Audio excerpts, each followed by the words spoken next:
It is Thursday night in East Lansing, Michigan. My name is Jim Comparoni, SpartanMag.com. Come on in, gather around. Behave yourselves. Michigan State 1-0, ranked number 15, top 15 in the country. I don't know where they're ranked. Doesn't matter yet, but it's nice if you're a Michigan State fan, I assume, to be respected the way Michigan State is in the top 15. 35-13 over Western Michigan last Friday night. Striped the stadium. This is from a different game a couple years ago. But they striped the stadium, and the student section was bananas, just outstanding student section. I remember years ago, or just not long ago, but 5 years ago, dating back to maybe 15 years ago, a lot of the people that worked over the ticket office, ticket manager and so forth, athletic department, athletic directors, they were worried about growing apathy among students nationwide as it relates to college football. There were concerns whether students would continue to buy student ticket packages in the near future. Now we are into what they were looking forward to in the future, and it looks strong in terms of student engagement, student interest, and the student ticket package, the season ticket package, sold out for Michigan State this year, and they were there early. They were there loud. They were dressed in uniform with their white shirts, and student section brought it really nicely. And in terms of Michigan State having these Labor Day weekend Friday night games, has become kind of a pseudo tradition for Michigan State. Last year they were not able to do it because they played at Northwestern, but they've been doing it, 10, 12 years. It was Mark Hollis's idea, especially against directional opponents. And this place was crammed. Those of you that were there know that Spartan Stadium was full, capacity crowd Friday night. A lot of people said that on Labor Day weekends, the max you could give is maybe 50, 60,000 because people are in vacation mode. But that's what Hollis was thinking. Yeah, they're in vacation mode, so let's get them in the stadium on Friday and let them get out early and enjoy their weekend. It's become a nice tradition. Weather was great. Crowd was great. It was full. And I think that was the best crowd Spartan Stadium has had for one of these Labor Day games, with a possible exception of the Boise State game back in, was that 2012 or 2013? It was just before they really took off. I think Michigan State had a good season the year before, maybe 2011, and then 2012 might have been Boise State. Someone can correct me on that. During rehearsal, I should have looked that one up. But even that Boise State game, it was fired up because Boise State was a big name and a big opponent at that time. Western Michigan, a credible opponent. Michigan State completely respected. Western Michigan, 8-5 last year, bowl team. But they weren't what Boise State was. But I thought the crowd was more into it and more festive than any Friday night Labor Day game that I've seen in recent years, not counting the actual Monday night Labor Day game back in 1987 when George Perlis, Gang Green, Lorenzo White, Andre Rison, Bobby McAllister, and that bunch of Michigan State players took down Rodney Peete and the USC Trojans, the first ever night game played at Spartan Stadium. That was a Monday night Labor Day weekend. The Great American Football Celebration, I think is what they called it. Lee Greenwood, the whole thing. You know that, if you're old enough. I'm talking about Friday night Labor Day games. This was the most lit environment, in my opinion. You can agree or disagree. Come on in, gather around. If you're not familiar with what's going on, my name is Jim Comparoni, publisher, SpartanMag.com. SpartanMag.com is your source, your credible source for Michigan State football, basketball, and recruiting. It's been that way since the advent of the internet. SpartanMag.com. Go over there, become a subscriber. We'd love to have you in time for the rest of football season. SpartanMag.com. Check it out. In the meantime, give us a thumbs up right here and subscribe to this channel. That really helps with the algorithms, and it helps bring our content into the laps of Michigan State fans all over the country. They can become more and more aware of what we do at SpartanMag.com, which helps everybody. Helps us. It helps us bring you better coverage. And the coverage, I think, has been pretty good over there at SpartanMag.com. Throughout preseason camp, I thought that our coverage, Paul Konerdijk doing a great job, Ricardo Cooney, Jake Laskawa doing a great job as an intern, Noah Sprunger, great intern behind the scenes, directing a lot of traffic, doing great stuff for us. Jason Killip, as always, recruiting anchor at SpartanMag.com. A lot of good ones over there. We appreciate all their help. Konerdijk especially, been with me, 15 years, maybe longer. Doing a great job. But over at SpartanMag.com, we got stories on Chester Kimbrough, an interesting story about him as it relates to Eric Snow and that injury. More on that tonight. And other coverage in terms of, story on Daniel Parker, story on Peyton Thorne, looking into week number 2 and looking back to week number 1. A lot of good coverage over at SpartanMag.com. A lot of free coverage over there. Now, tonight we've got SpartanMag.com Live. Actually, it's Spartan Mag Live. Was hoping to do a 3 and out yesterday or earlier in the week. The Monday, Labor Day, the holiday kind of creates a xylophone effect. I kind of ran out of time yesterday. I had to do some family stuff, so I wasn't able to do a 3 and out. We're going to go about 15 or 16 questions deep tonight. I want to get into a routine where we're doing like 3 questions and out more frequently throughout the course of the week. Unable to pull it off this week. My apologies. I know there is interest there, and we're going to make that happen at some point. So we're going to go 15 or 16 questions deep tonight. And the questions were posted over at the Underground Bunker message board, which is the church of what's happening now for Michigan State sports. It is the daily narrative for all things Michigan State football, basketball, and recruiting. Over there, it's part of the premium website at SpartanMag.com. The Underground Bunker message board, I invited Michigan State fans that are over there, the SpartanMaggers, the SpartanMag.com subscribers. I invited them to post questions, and we will field those questions tonight. Also, we will probably open up the phone lines and have some fun with that as we get ready to go. Looks like, let me check and make sure. Looks like everybody can hear me, so that's doing pretty good. Not going to be able to have Big Movie Armstrong tonight. He is traveling. I hope to get him back next week. Spoke with him on the phone a little bit, but probably not tonight. He'll be traveling, so that's too bad because we love to hear from them, especially after Michigan State getting a 35-13 victory over Western Michigan. I'll go over my Hot 11 at some point also. So also, I want to thank everybody for getting us over that 6,000 subscriber mark, 6,000 subscribers here at the YouTube channel. Almost to 6,100 now. So give us a few more subscriptions there. Subscribe. Let's get it up to 6,200 by next week. That'd be outstanding. I appreciate the help and support there. All right, we'll just go question number 1. This is from James from Milwaukee. He says, are you concerned with the play of the defensive tackles at all for Michigan State? He says, I was expecting a more dominant performance from the defensive tackles. It looked like Jacob Slade was double-teamed pretty often, but there was a play when he got pushed back 7 yards right at the snap. That was pretty surprising to see. Good question. And yeah, Jacob Slade, I was expecting him to be more dominant in this game. Western Michigan's interior offensive line is pretty good. Up to the Big Ten standards, close to it. Solid.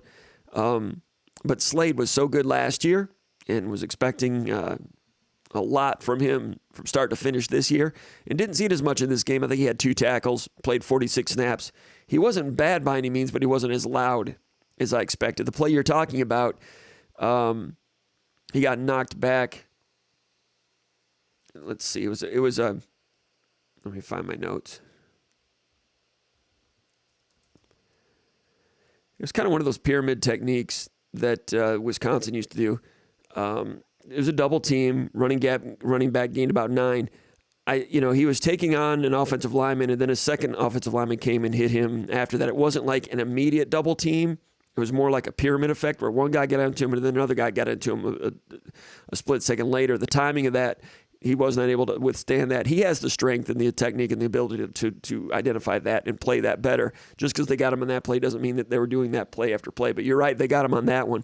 And the running back gained 9 on a counter on that one. Western had some pretty good blocking schemes and moves, some schemes, some ploys with that offensive run game that they have. And they cracked a couple runs here and there. What they end up with, Western ended up rushing for 182 in gains and 41 in losses for a net of 141, but they gained 182 yards in gainers. For the game, 3.8 per play, but that counts sacks. But 182, that's a big number. And a little bit discouraging. The tailbacks were excellent. They had a couple plays here and there. Quarterback draw on a 3rd and 10 for about 50 yards. They caught Michigan State in a single safety deep man-to-man. And the quarterback went for 61 yards on that one. And Sean Tyler had a 45-yarder on a different play. While I'm at it, let's talk about that 45-yarder. I was going over this last couple days.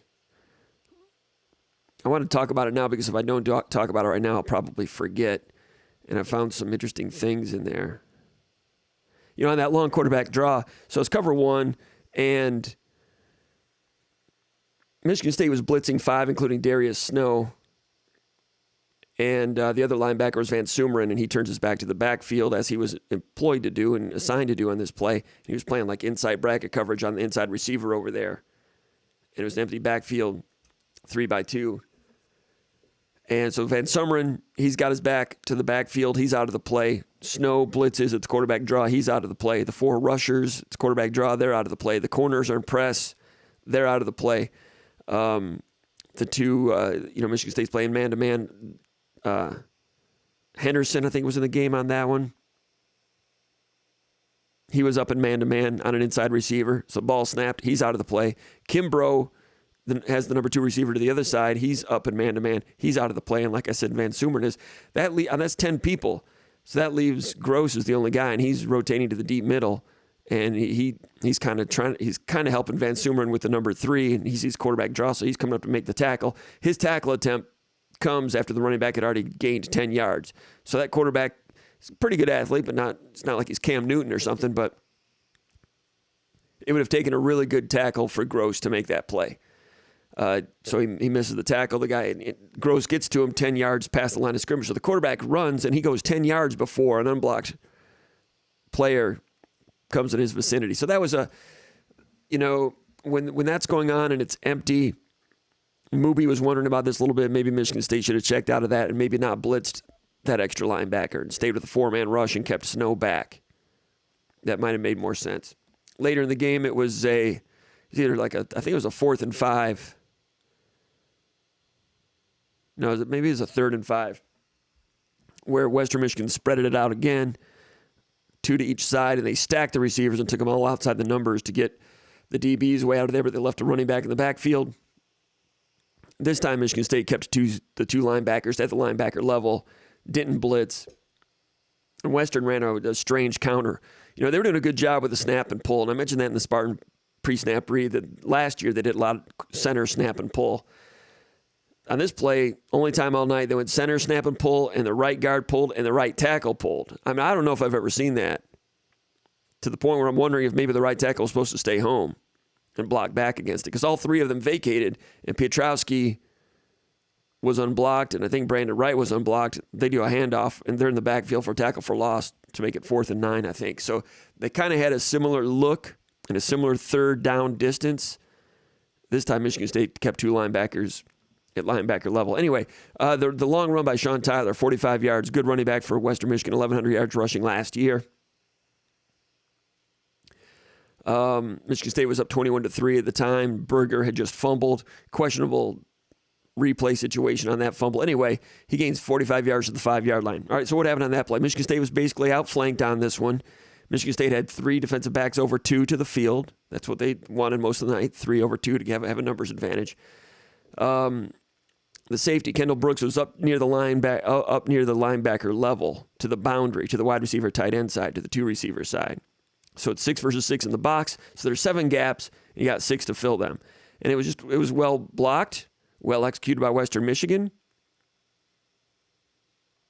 And Michigan State is like 2-gapping, but not like head up 2-gapping like Iowa. They're more like the Alabama style where they're 2-gapping, but they'll shade to one side of a player. I was going to have the video for this and take it down to like 90% slow so there wouldn't be a copyright problem. But I was loading it and it just wouldn't load for me. Maybe later, and we're not in mid-season form yet. Maybe we'll be able to do that later in the year. But anyway, basically Bogle, who was firm all night against the run, I thought he did a good job.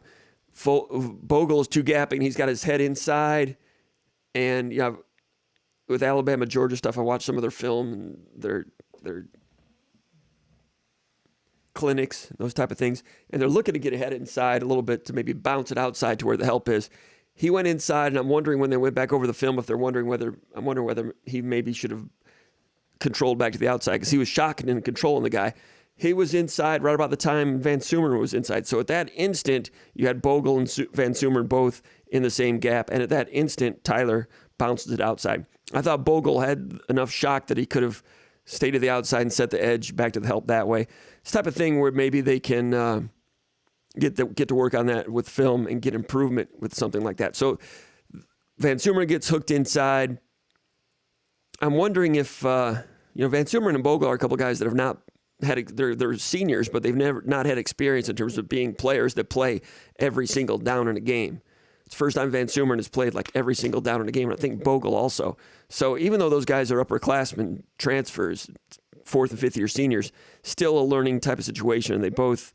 They gave good effort, but in terms of reading keys and reading a situation, they might be able to improve on that at some point soon. The good news is physically they have the ability to do it. I'm also wondering if Van Sumeren on that one should have flowed to the outside further when he saw the backside guard and the H-back pulling. When those guys are pulling, should he have vacated his gap? I mean, they weren't one gapping, but still, I'm wondering if he should have been out there further to help set the edge of the outside and back to the help. So both of those guys, Van Sumeren and Bogle, were caught to the inside. Ball gets out, turns the corner. When I say outflanked, they were the pull and the numbers. They had a numbers advantage. You could beat that beating blocks and getting out wide. And Bogle and Van Sumeren might have learned on something. Learned from that a little bit. Now, Maverick Hansen was the defensive tackle. He gets combo blocked, double team, and he was controlled. And the double teamer gets off of him and releases inside and blocks Halliday. Here's my point on this.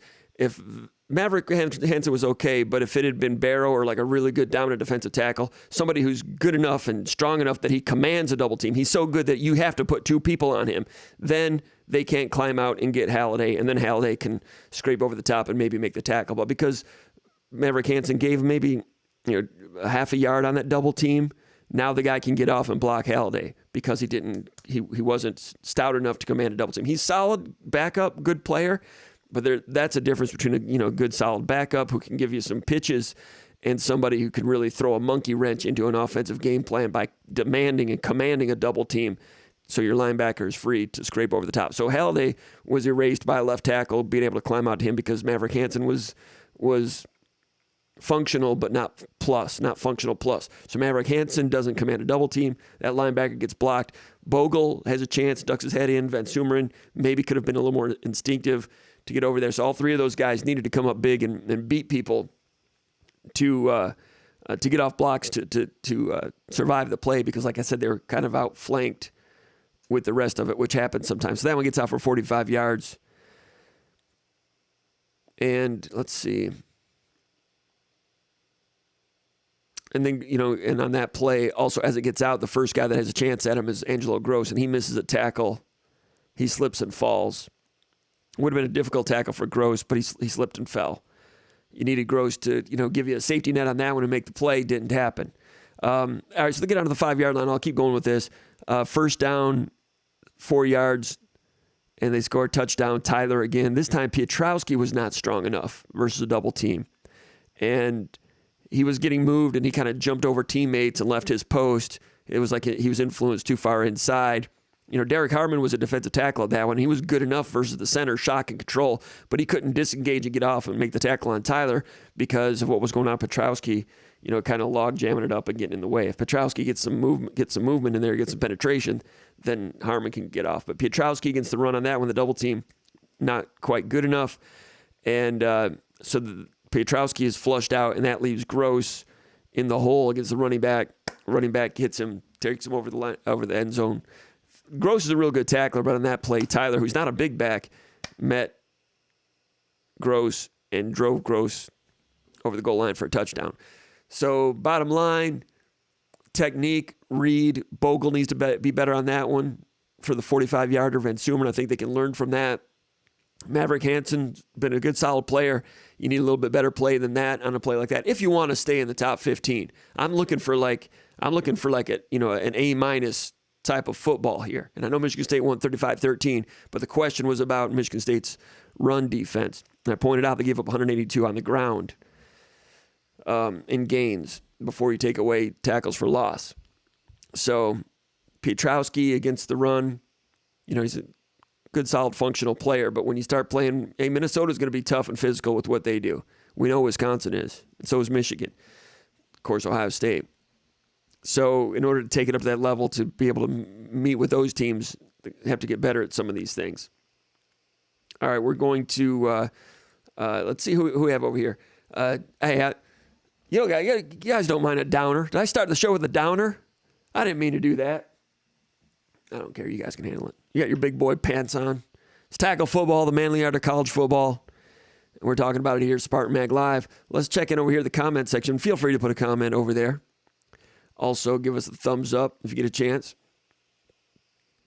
Appreciate everybody that's involved, including Don Strait. Don Strait, ladies and gentlemen, thank you, Don, for contributing to the tip jar. Don Strait says there you are. My question is among the first few in the mailbag. Go green.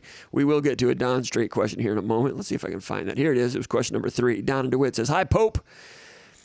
What was your most pleasant surprise as far as game developments, Jacoby Windman aside, and what are you left wanting more of?" More, the tight end Daniel Barker. He had some athletic ability at Illinois. I think that he's taken that up another level. He looked fast to me. And on the deep pass, I think Noah Kim's deep pass, Daniel Barker was in pass protection, and he was excellent in pass protection on that play against a pretty good pass rush. So Barker, that one-handed catch in the red zone, tremendous. And I like the way Michigan State, emphasized the tight end play, accentuated the tight end play, featured the tight end play. I've talked about this on the VCast this week and the .comp article the morning after the game, and I think on the Stout show today I talked about it. But I think it's worth noting Michigan State and how they want to feature the tight end play. It really came home to roost on that play. 1st and 10 in the red zone. Michigan State had Jaden Reed at tailback on that play. Go back and look at it. Michigan State had a running back, I think Broussard or Berger over at the wideout position. So that might make you say, what's going on with Reed? Why is he in the backfield? Because Western Michigan was watching Reed all game. They were rotating a jump bracket, double team to him after post-snap all night. It's one of the things that Peyton Thorne was talking about when he said that Western Michigan did a lot of good things, including throwing a lot of stuff at us, as Peyton Thorne said, things they hadn't seen and had some good concepts. They wanted to take Reed away from Thorne. Reed is Thorne's favorite target, has been since 10th grade. Want to make someone else beat them. Smart ploy on their behalf. Led to a coverage sack on one point. But on this play, okay, Jaden Reed, let's put him in the backfield. So the defense is communicating, and at the snap, Jaden Reed goes out to the flat. The running back, I don't know what he did, but you know that the defense is seeing that and communicating and aware of Jaden Reed go to the flat, and it only takes this much time to lose a step. And during this amount of time, the tight end, was Daniel Barker, gets off the ball quickly, goes right at that safety, makes a nod and goes to the corner, ball's on time, overthrew him a little bit. Daniel Barker reeled it in one-handed catch. So this amount of time, where's Jaden Reed? Going to the flat.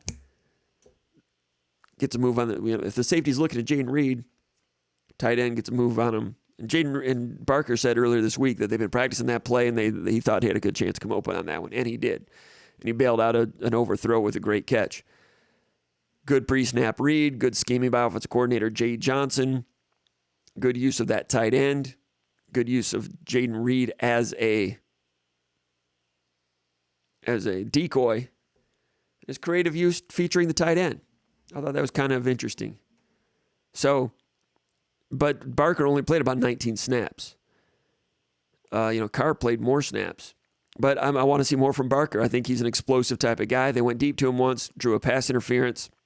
Thought it was a good play. There was some discussion over at SpartanMag.com as to whether that was pass interference or not. I think it definitely was, because the defender hits him in the back and then kind of moves his elbow forward like this. It was light. It was sneaky contact. I've seen more contact not flagged, but I thought that was pretty solid. All right, Don from DeWitt, also I thought it was a solid call, and it was good that they went deep to Barker and they went deep to Carr once with the tight ends. And they ran a little tunnel screen to Malik Carr as an inside receiver. And on that one, they had Keon Coleman coming in motion, and he was decoying out to the right flat, expecting the defense to skew out and overreact to Keon Coleman, and then hit him back with the tunnel screen to the tight end.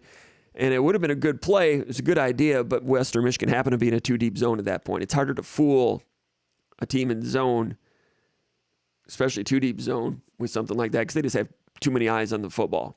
If you'd have caught them in a single safety deep man-to-man or a blitz, that could get out. So that's rock, paper, scissors. Michigan State went rock, and they happened to call paper. So it went for like an 8-yard play. But it was kind of a gadget with that window dressing to Coleman coming back to utilize and feature the tight end. So I want to see more from Barker. I think there's more there. Keith Bogle was firm against the run, like I said. That was good, something to build on there. He only played, let's see, where are the snaps at? I've got it here somewhere.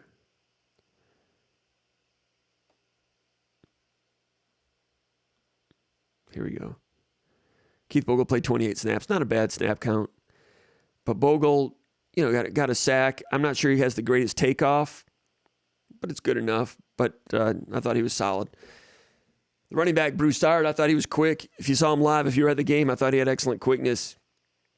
Broussard, 10 carries, 54 yards, 5.4 per carry, 12 was his long. So he was consistently solid. Call from Callie Spartan. To accept, press 1. To send a voicemail. All right, let's go out to Detroit. Didn't have the phone number out there. We were planning to do that later in the show, but got Callie Spartan on the line. Give us a call on a Thursday night. Appreciate to bring him to the show. Callie Spartan, how you doing tonight? I'm doing great, Comp. I just want to start off by saying everyone liked the video, shared the video. It's 100-some people in here. We should have more than 2 likes in Comp's video. He's putting in work on the weekday. He's got a family, y'all. Thanks, Callie Spartan. Appreciate that. But, yeah, man, this is, I'm glad football season's back.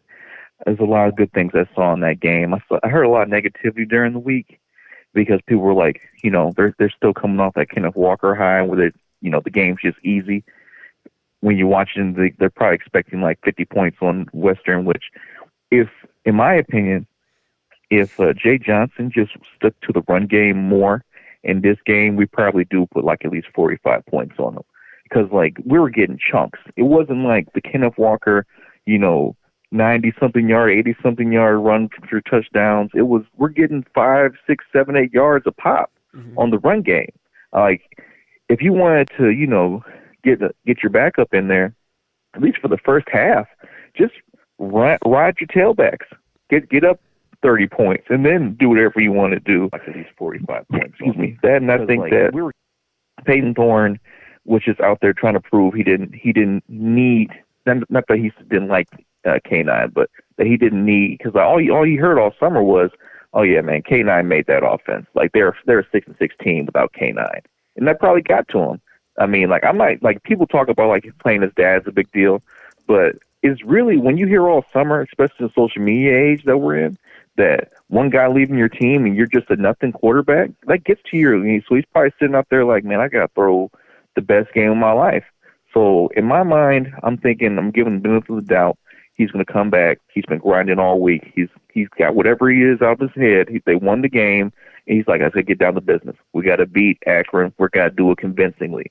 So I think they're going to play it. I think they're going to play it more, impose their will early, and then Peyton Thorne's just going to take what they give him this time. I think that's what's going to happen. I think that's what the game plan is for this week.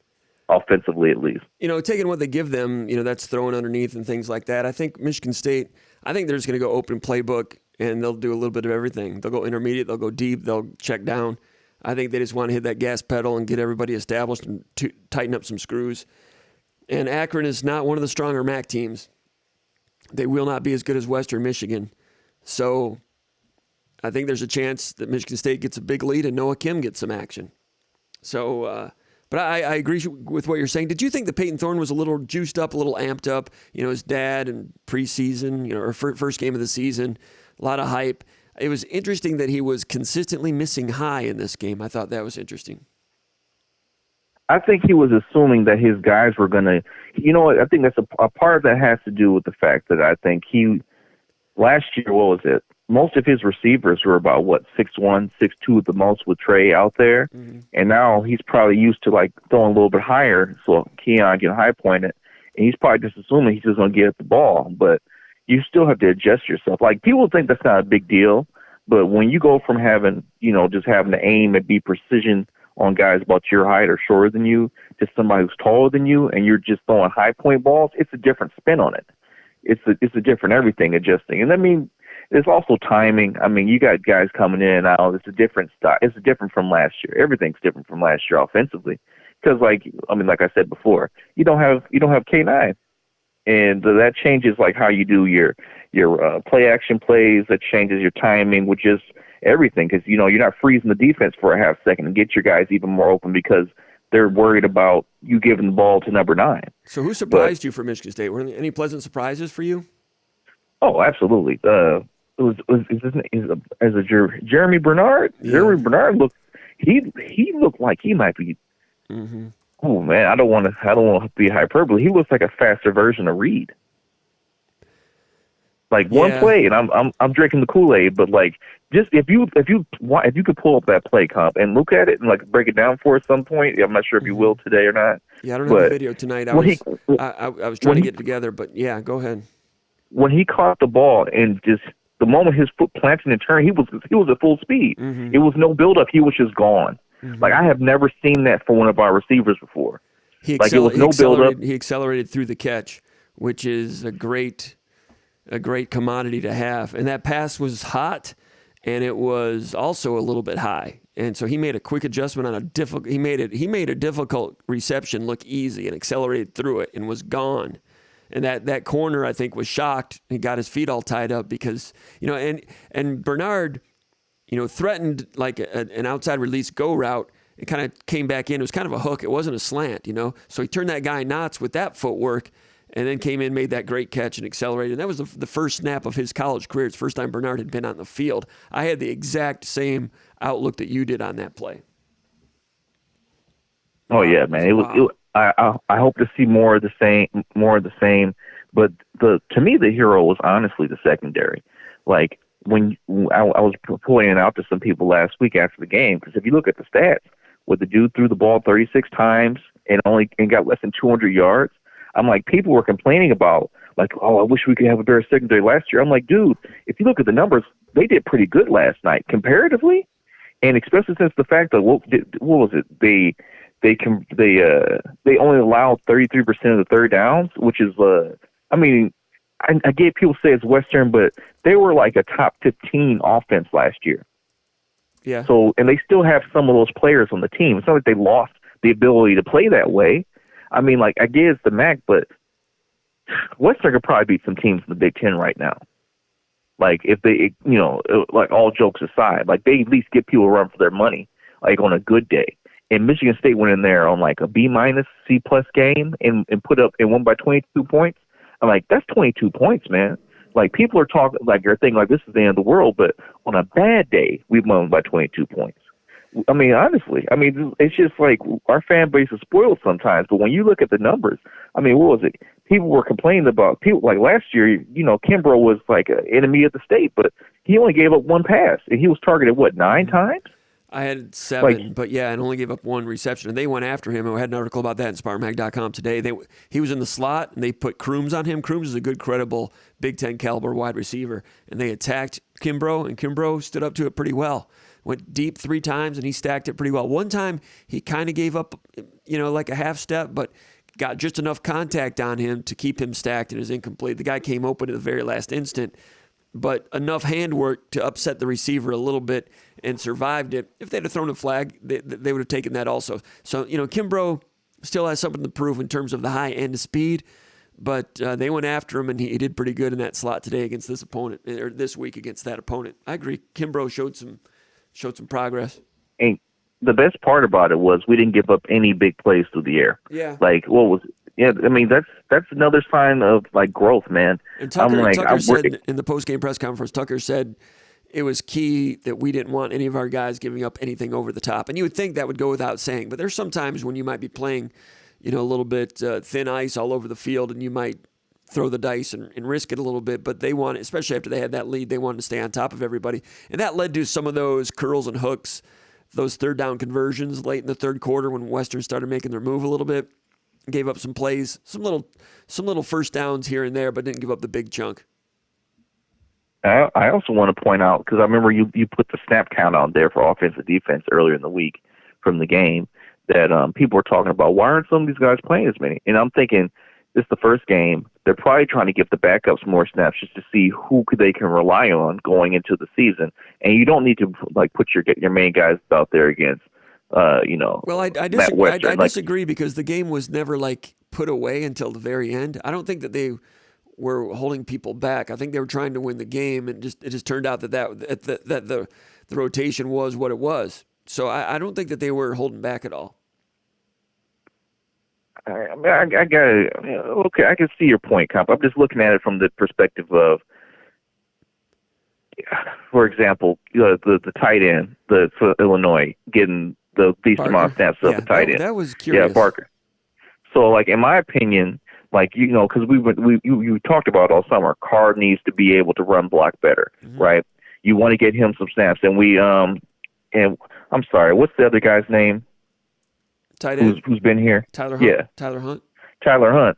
And Tyler Hunt's he's like they was talking about, he's getting used to his new size and his new physique. So, like, in my mind, they're trying to get those guys ready to run block more, and they feel like they know what they got with Barker. That's what I saw from that night. Because, like, you were talking about all summer, people were hinting at it during some of the interviews with the coaches. So I'm like, there's, you know, like, well, shoot, man, if you look at it, Coleman had the most snaps on offense. So I mean, like, it's just, in my mind, I'm thinking they're trying to get the young guys comfortable. That's what I saw. And that's where I think some of the miscommunication happens too. But, like, I bet you the games going forward, you're going to see more of a balance between, you know, it's not going to be Barker getting 19 snaps only going forward. I don't think that's going to happen. I would agree with that. You know, Malik Carr, 26 snaps, Barker 19, Tyler Hunt 34. And Hunt has put on some weight, and he wants to be able to block better. And we saw that from him a little bit, including that fourth down conversion Michigan State had down there at the goal line, 4th and 1 to put the game away. Tyler Hunt was on the field with Carr, and Tyler Hunt had a nice block on that play. Samac and Green, the double team, center and right guard, was key in that one. Had nice movement there. And at right tackle, Spencer Brown, same shoulder, same foot. He put a dent into a guy, and then Tyler Hunt put a dent also. All those guys moved forward. Even with that surge, Berger still was met somewhat in the line of scrimmage and had to power through it, but they were believing in the offensive line in that one, and they did a good job on that. But Tyler Hunt was on the field in that play and blocked well. I do believe that Tyler Hunt has improved his blocking, which is what he set out to do. That being said, I think I'd like to see Barker with a little bit more run blocking opportunities, just out of my own curiosity to see what that looks like, because he's got the rest of it. And I agree, it seems like snap count, they can get a little bit more from him there. Yeah, and this is my last point. I'll let you go, because I know it's probably the people want to call in. But I know people were talking about the running back situation being like when we had like Bell Caper and Rock Baker. I think that's what it was at the time. But I kind of see it as more of a Langford Nick Hill, because like when I saw Broussard get out there, like his height and everything, he had some wiggle to him, but he was taking contact moving that pile. He kind of looked like Nick Hill back there a little bit. Yeah. And Berger was, he doesn't have the top end speed of Langford, but he has some vision, man. And when he takes that cut and moves, he's moving. Like, I just think, because I remember that season we had just, those two guys were carrying the load, and it just kind of looks like that to me. They kind of have the same builds in my mind. And they're, yeah. Like, I didn't think Broussard could move the pile like that. He was hitting people and getting like 2 or 3 extra yards. Yeah, Broussard needs to show that he can do it week after week with the type of durability that's needed out of a little guy. Durability's been a little bit of a question with him in the past, but yeah, seeing him live, I thought his quickness was good. The Nick Hill comparison, I hadn't thought about that. That's interesting. Hill and Langford were certainly a great combination, complemented one another. Langford, of course, had greater straight line speed than Berger. Berger more power. Berger with that cutback 50-yarder, took a couple of steps to make that cutback, was not a K9 plant and go or a Javon Ringer plant and go, but it was pretty good. Broussard might have been able to even plant it and gone a little bit more effective initially, but Berger, that was a nice run, nice vision, and asked him after the game about that one, and he said they had been over pursuing on that play a little bit, and he thought that he would be able to set them up to cut back on that one. And if you look at it, he cut back behind the backside linebacker. That's an old Lou Tepper rule that like 80 or 90% of long runs happen with cutting back behind the backside linebacker over pursued, cut back to daylight. On that one, it was a wide zone to the left, and Samac did a really good job. Western was in the 30 front, with center over the nose guard over the center, and a linebacker was mugging up into the A gap, and it's wide zone left, and it was Duplain. It was wide zone step for him, and then he turned inside to take that linebacker. Talking to some people this week, they would have wanted Duplain to stay wide and let Samac take him and just stay with the regular confluence of that play. But instead, Duplain came in, so Samac kind of freelances a little bit and like folds over the top. It wasn't drawn up that way, but you're talking about two veteran players that are playing off of each other and making it work anyway. I thought Samac took some steps, showed some quickness, and showed some, executive decision on that play to just go over the top and continue that way. He got his guy on the ground. Duplain got his guy on the ground. Spencer Brown cut block, got his guy on the ground. All 5 offensive linemen took their guys to the ground on that play as Berger got loose and went 50 yards down to the 5-yard line, turning point in the game. For a game that was 21-3 at one point, then Western comes back 21-13. That was the play that turned it and restored order, and Berger was nice on that play, and the blocking was good too. I mean, the O-line has been, like, people were talking about the O-line, but, like, I think they're actually pretty good. They look good out there, especially since Western blitzed basically all night. Yeah. And when you only give up one sack, they only gave up one sack, yeah. and Western blitzed, 60% of the time? That's pretty good. That's pretty good against anybody. I agree. But I'll let you go, Comp. I just wanted to, get in before the wave came in. But thanks again, man. I'll listen. I'll hang up, listen to the rest of the call. Appreciate it. Thanks for calling, Cali Spartan. On that sack, it was a coverage sack. One sack that Western Michigan had, might as well go over that right now. It was a coverage sack, and it was Horst's guy, but the play had gone so long that the guy finally got loose from Horst. I'm not sure Horst would get a negative on that. What's interesting about that is you have Horst at left tackle, and Malik Carr was a tight end, and Horst kind of had him, and he kind of stayed with the guy. It's kind of like some man-to-man stuff. Rather than filtering it off and switching off, I'm seeing more man-to-man pass protection, which is kind of an interesting way to do it. I've not asked any questions on that one, but as it turned out, Horst kind of got picked by Malik Carr and Carr's guy. And Michigan State was in man-to-man protection, like I said, rather than trading guys off, which was kind of interesting. But on that one, it was 2nd and 4 at the Western Michigan 20-yard line. Michigan State was leading 21-10. This sack stalled the drive, and it led to Jack Stone's field goal attempt, which was hooked wide left. So this was an important play in the game, 2nd down and 4. And Peyton Thorne was talking about Western Michigan and how they changed looks. They did that on this play. They had 2 deep, and at the snap, they rotated 1 deep. One corner. It looked like cover 3 because one safety went to like deep third and a corner went to deep third. And you would expect, and one safety came up in the middle, and you'd expect a safety to go deep middle, to go deep cover 3. But instead, the safety kind of went in the middle of the field. Instead of deep middle, he was like rat in the hole middle, which is an interesting way to do it. So the middle safety came up like a rat in the hole. And, for that play, as it turns out, with the rat in the hole, the middle field's open. Michigan State, for that particular pass play, didn't have any mofo beaters, middle of field open. They didn't have any posts or slants or seams up the middle. So if Thorne saw that, he knew that in the pass route combination for that particular play, he didn't have anything in the middle. So Keon Coleman over here ran a stutter and go, and a stutter and go is not going to work against a corner that's bailing into deep cover 3 because the stutter doesn't get him to react because he's bailing deep. Now, Keon Coleman, a young player, should he have read that and shut it down and came back on a comeback? It's a good question. I don't know. Jane Reed was on the other side, and Thorne never had time to look over there. Thorne wanted to attack that single safety, probably because Western Michigan had been doubling Reed most of the night, so he was going to look for somebody else, and he looked to Coleman, but the stutter and go didn't match up well against that deep cover 3. So he just made one read and kind of started to get flushed out, and the slot receiver was Mosley, and he ran kind of he did run a slant, but not like a seam slant. He ran a slant, so the rat in the hole, the middle linebacker, the middle safety guy was all over him, as were linebackers. So Mosley was covered. The tight end, Malik Carr, stayed in to pass protect. Coleman's route didn't match up with the cover 3. And Reed, he never had time to look at. Sack. Horst kind of got picked. Where that is interesting, all right, so that's 3rd down. They don't pick it. It's 3rd and 10. They don't pick it up, and they miss a field goal. Later in the game, after Michigan State took that 28-13 lead, turned it over on downs, 1st and 10, 43-yard touchdown to Trey Mosley. The adjustment there, they'd been seeing that safety vacating the deep middle and coming up and taking away some of the intermediate stuff. He came up again, slant, go, sluggo. That was Michigan State's adjustment to the weird things they were showing. Michigan State caught them in it, slant, go, touchdown, 43 yards, 35-13, fight song. So a lot of cat and mouse going on, and Peyton Thorne was complimentary of Western Michigan for moving some chess pieces around. Sometimes it got home, including that sack. Let's go here to the comments section.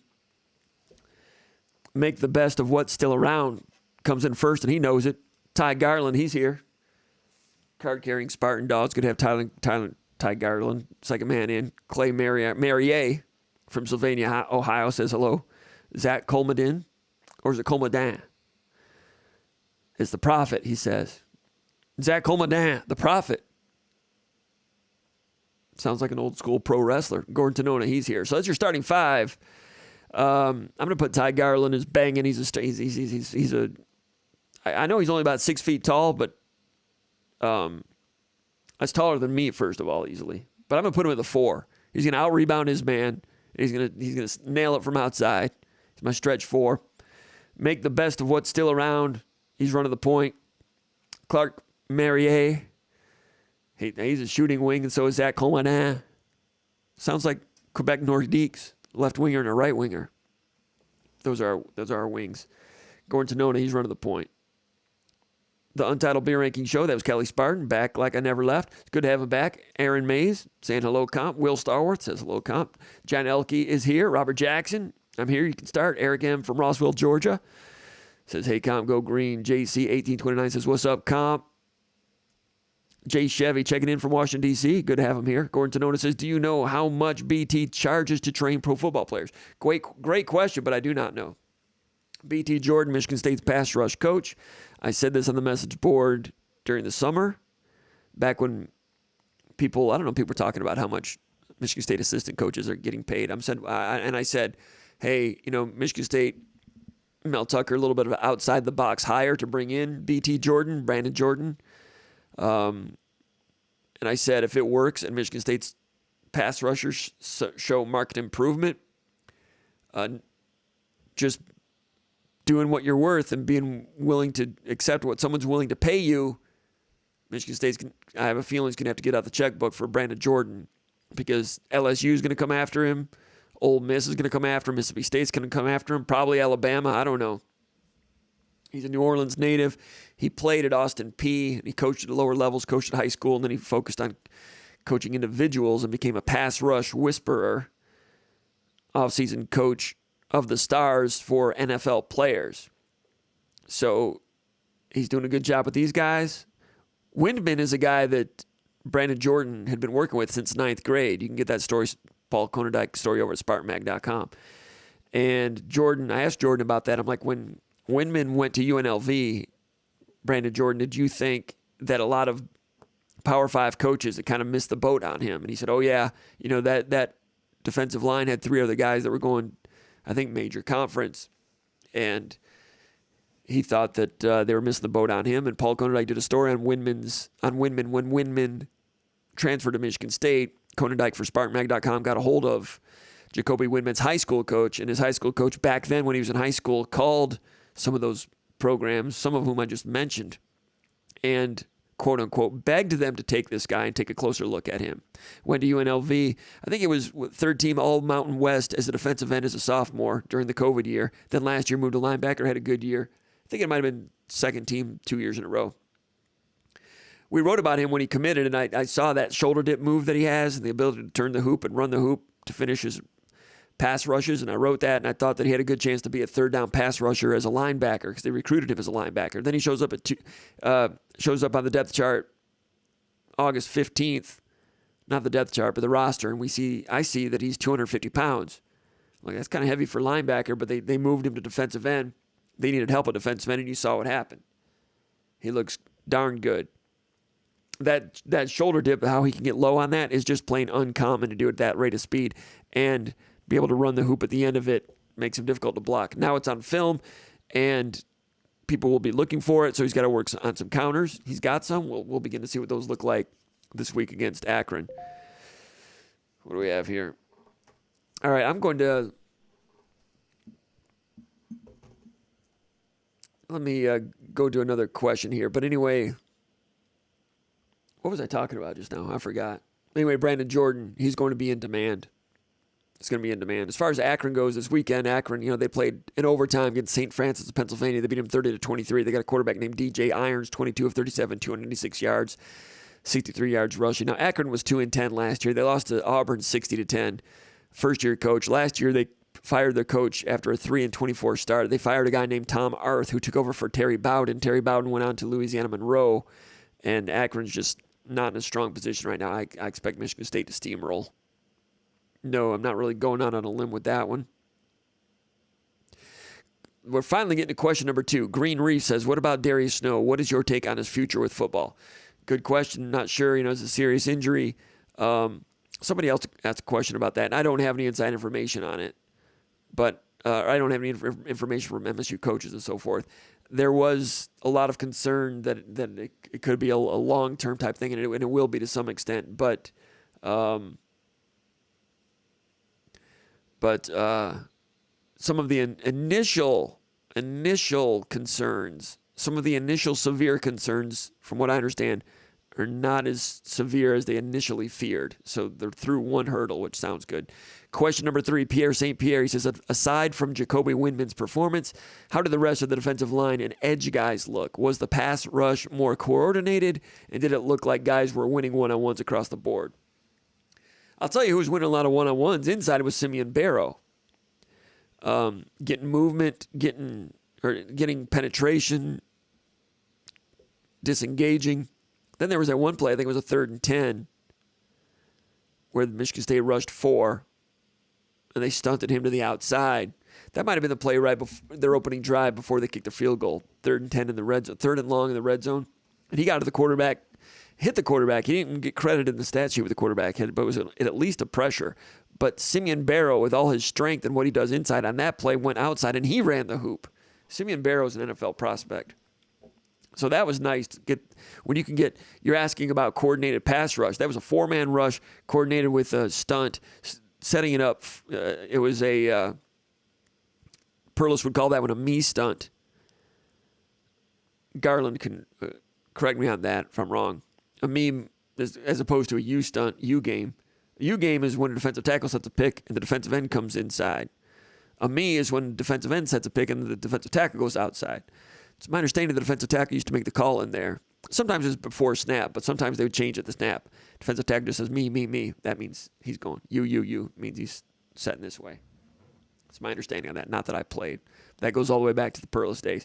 I don't know if Michigan State still calls it that way, but I think they just call that a TE stunt. They probably got a different terminology for it. At any rate, Barrow looked big time on that one. Pietrowski, he had that one tackle for loss on 3rd and long or 4th and long when he was unblocked when they ran that curious counter and left everybody unblocked. Bogle was nice and stiff against the run, had that sack where Windman had the duck under, pressured him, and Bogle got off on the other side and got the sack. Brule had that spin move. Brule only played 9 snaps. Spin move, sack. And on that play, also Windman won on the other side and flushed the guy upward. So he had 2 guys win at the same time. And when Brule did that spin move, man, that right tackle, he sent him flying. That was crazy. That was like one of those Jimmy Snuka clotheslines. Guy went flying. Brule only 9 snaps. Now, this is interesting. After Snow went down, so Michigan State used Snow as an inside linebacker. They also used Darius Snow as a nickel, which was his position last year, even though he's 12 pounds heavier. Kind of a heavier, that's their heavy nickel, their heavy slot guy. So with Snow out, Brule came in and was the heavy nickel on 2 occasions in the second half. So Brule is that guy. So that role in itself, Brule will be playing that role more on occasion when they need to have a heavier guy in the slot against heavier formation or 2 tight end sets, short yardage, and against teams like Minnesota, Wisconsin, and Michigan. When you start playing some of those phone booth teams, Michigan State's going to need. They're going to miss Snow, But Brule's going to, we'll see what it looks like. But Brule, 9 snaps, I'll expect more out of him. But that was a nice spin move. You're asking about pass rush. Pierre St. Pierre is. Inside linebackers, when they blitzed, Halliday or Van Sumeren, they didn't quite get home very often. I'd have to go, I went through it once. Took a long time to go through it. I'd have to look at them again to see what their pass rushes were and what, because I know that Halliday has been working on his pass rush with BT Jordan, but in terms of some of the hand fighting and so forth, the linebackers didn't quite get home. But, Windman played a lot. Brandon Wright got in there. Brandon Wright, how many snaps did he have? I was expecting more from Brandon Wright, but Windman was so good that takes Brandon Wright off of his role a little bit. Brandon Wright played 18 snaps, and they brought Brandon Wright in. He got to the quarterback, one of their third down conversions, and Brandon Wright made a really nice inside move, and they ran, it was a 4-man rush, and they ran stunts on that one. Windman, who had been having so much success outside, on this one, Windman stunted inside and got caught in the log jam over at right defensive end. At left defensive end, Brandon Wright made an inside move and went right to the quarterback. That is a product of all the attention that they were starting to give to Jacoby Windman, and for good reason. That opened things up for Brandon Wright. Went right, it made a nice pass rush, accelerated to the quarterback, and at the last minute, the running back, the blocking protector, the running back, cut block on Brandon Wright at the very last minute, took him out, quarterback had room, completion. But so he had decent heat on that one time. You're asking about coordinated pass rushes. I just mentioned 2 4-down rush situations where I thought they were well coordinated and got some heat out of it. But Windman was excellent. Bogle, I'm not sure Bogle is like a fast takeoff guy. I'm not sure he's a great dip and rip guy. I think Bogle, from what I've seen in the past, I think he has some ability to do a counter move to the inside. We haven't seen that yet. Pietrowski was okay. I mean, this guy was like a second stringer most of last year and was okay, but I mentioned in that goal line situation, there was a run, the goal line run play situation, got moved out there. Pietrowski, love him as a kid, everybody does, but he's still kind of in my opinion, a second string level defensive end if you're talking about trying to get up to that top 10 tier as a football program. We went through Don's question. He asked me who else I wanted to see. Don DeWitt asked pleasant surprises from the game, Windman aside. I mentioned Daniel Barker. Broussard's quickness, Bogle's firmness against the run was good. Samac at center looks like he's taking the next step. He looked quick, he looked sure, he looked veteran. So Samac is good. So if you're a Michigan State fan, you want to see more of that. Angelo Gross, I thought he was active and versatile. There's sometimes when Gross is the 7th man in the box. We talk about Chester Kimbrough being the star slot nickel linebacker. And sometimes that guy has to be kind of a hybrid guy and play the run, kind of like the John L. Smith bandit thing. But Michigan State's using it more as a pure corner, and there's a lot of times when he's not necessarily in the box, or out to the 2 receiver side, he might sync with that guy or play press with the guy in the slot. And on the other side, the backside safety ends up being the guy in the box. Could be Gross. Gross at about 200 pounds, plays bigger than 200. He's a good tackler. He's in the box sometimes. Or if and when, sometimes if Gross is in the middle, depending on how it gets traded and stuff, the safeties don't trade if the offense trades. Kendall Brooks got in there and was crept in there as the 7th man in the box sometimes. Because you need 7, because there's 7 gaps. You have 5 offensive linemen and a tight end with 1 back. 5 offensive linemen with a tight end, that's 6 players, that's 7 gaps. If you have 4 down linemen, whether one's standing up or not, and 2 linebackers, you got 6 in there. So you have 6 people for 7 gaps. That leaves a gap open. So someone's got to creep in there and take one. And sometimes Michigan State, they won't show right away who that guy is. But we saw in this game a few times it was that backside safety creeping in there. And it's been that way in the past with Xavier Henderson. This time, Gross a couple times, and also Kendall Brooks. And Kendall Brooks is 215 pounds. He's got linebacker size. And you saw it when he hit the dude and caused the fumble. And you saw it over on, I think it was a 3rd and 2, little now route, wide receiver screen. He got off a block and tackled a guy right now held that to a gain of 1, set up fourth and 1. Kendall Brooks plays with some heft. That's something we didn't know, had never seen him play extended play. So that was good. Now, can Kendall Brooks, does he have speed when people do play action deep post? Can he turn his hips and run with something like that? When they go man to man, can he trail somebody on a shallow crosser? It remains to be seen, but the physicality, Kendall Brooks had that piece, that's for sure. All right, Don also says, comment on the quarterback situation for Captain Khakis at the Evil Empire. Well, it's no longer an empire, Don. You're using a term from the 1980s. Captain Khakis at Michigan. Don says, I can't think it can't help but lead to a divided locker room given McNamara being a captain. It's a good point. I don't know much about it. I was surprised that McNamara seemed a little pouty in the post-game press conference. What that leads to, I do not know.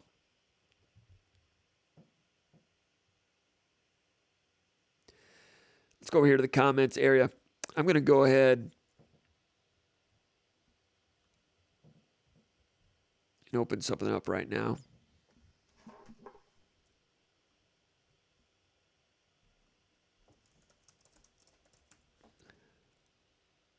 Let me see what we got here.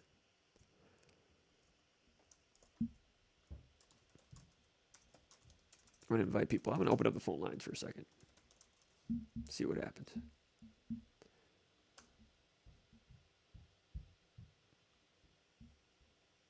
All right. Let's go over here to the comments section. Appreciate all the people that posted over at SpartanMag.com. We'll get to the rest of those questions here as we go.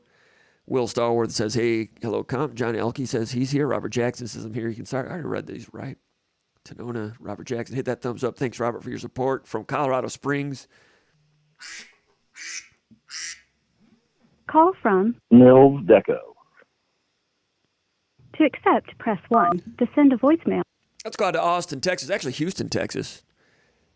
Formerly of the Horn, FM 95.5 in Austin. But now he's in Houston, Texas, and he's our favorite, our favored, intrepid Michigan State observer of all things football and basketball. Nils Deco. How you doing, Nils? Well, fantastic. Ready for some more football. Watching this Bills-Rams game, watching Von Miller stack the quarterback. Got to be able to stack the quarterback to have a impact in the NFL. I think we've got a new defensive line coach that might have been able to help us there. I think it's going to be interesting to see as the season plays on. But I think B.T. Jordan might have been one of the most underrated hires in the country. It was certainly outside the box for Michigan State to go hire him. And when it happened, it was an eyebrow raiser. I'm like, man, that makes a lot of sense. But that's Mel Tucker doing things differently. And Jacoby Windman was a good pass rusher at UNLV, but he was not this good. So the coaching is part of it. And you know what I think about the nutrition and the strength and conditioning. We saw what Michigan State did with Kenneth Walker last year. I really think Kenneth Walker was good at Wake Forest, but Michigan State made him great.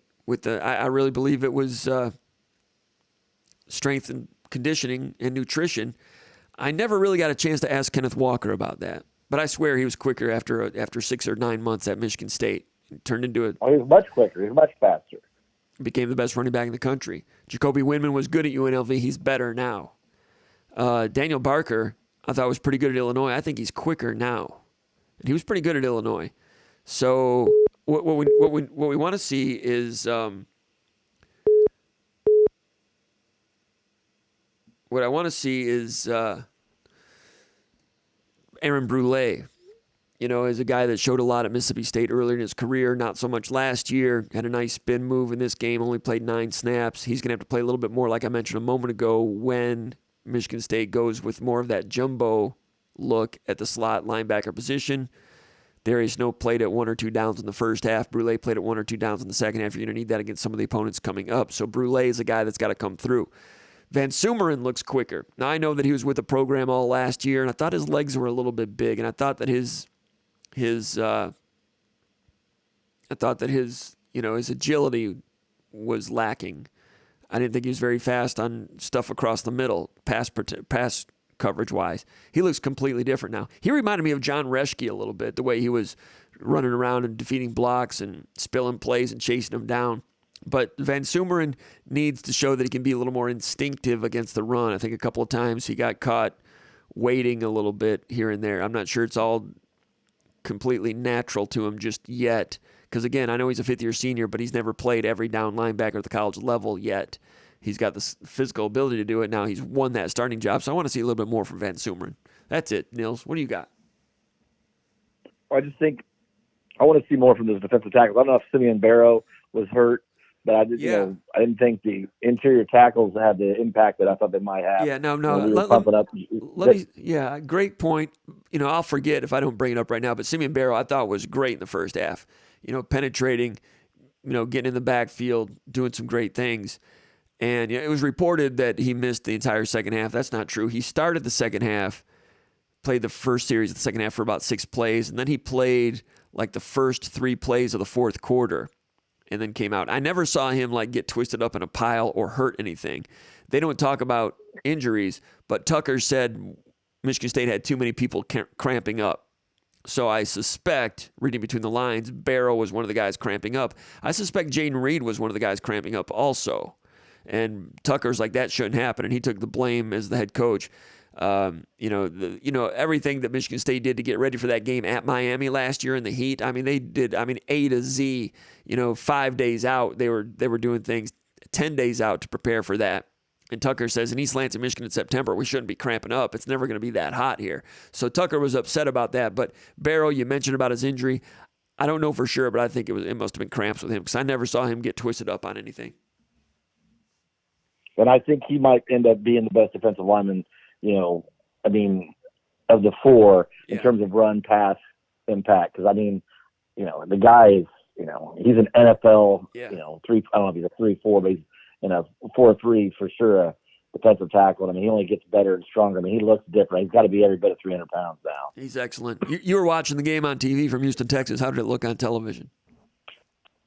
It looked good. It was a great crowd. It was a fantastic crowd. I was really impressed with the overall crowd, and you didn't have all the empty seats up there in the southeast corner where the students really are. There were a few, but you could tell the students were on top of each other. That's the one thing about the students. They're all on top of each other, so they're not 18 inches or however the seats how far they're apart, but they were packed in there, and it was a good crowd, especially on Labor Day weekend. It looked like it was a great recruiting tool for sure on TV. And also, when they do get all packed in, that dense pack in the lower level, those seats are sold also to spill over to the top corner. So if they get so packed in the lower level that some of those guys, because it's general admission, so some of the people that don't, if you see a few empty rows in the upper deck to the right, that can be a little misleading because some of those people are supposed to be sitting down there. Does that make sense? And as the game goes along, the people that arrive at the game late, student section, they're filling in there as the first quarter progresses. But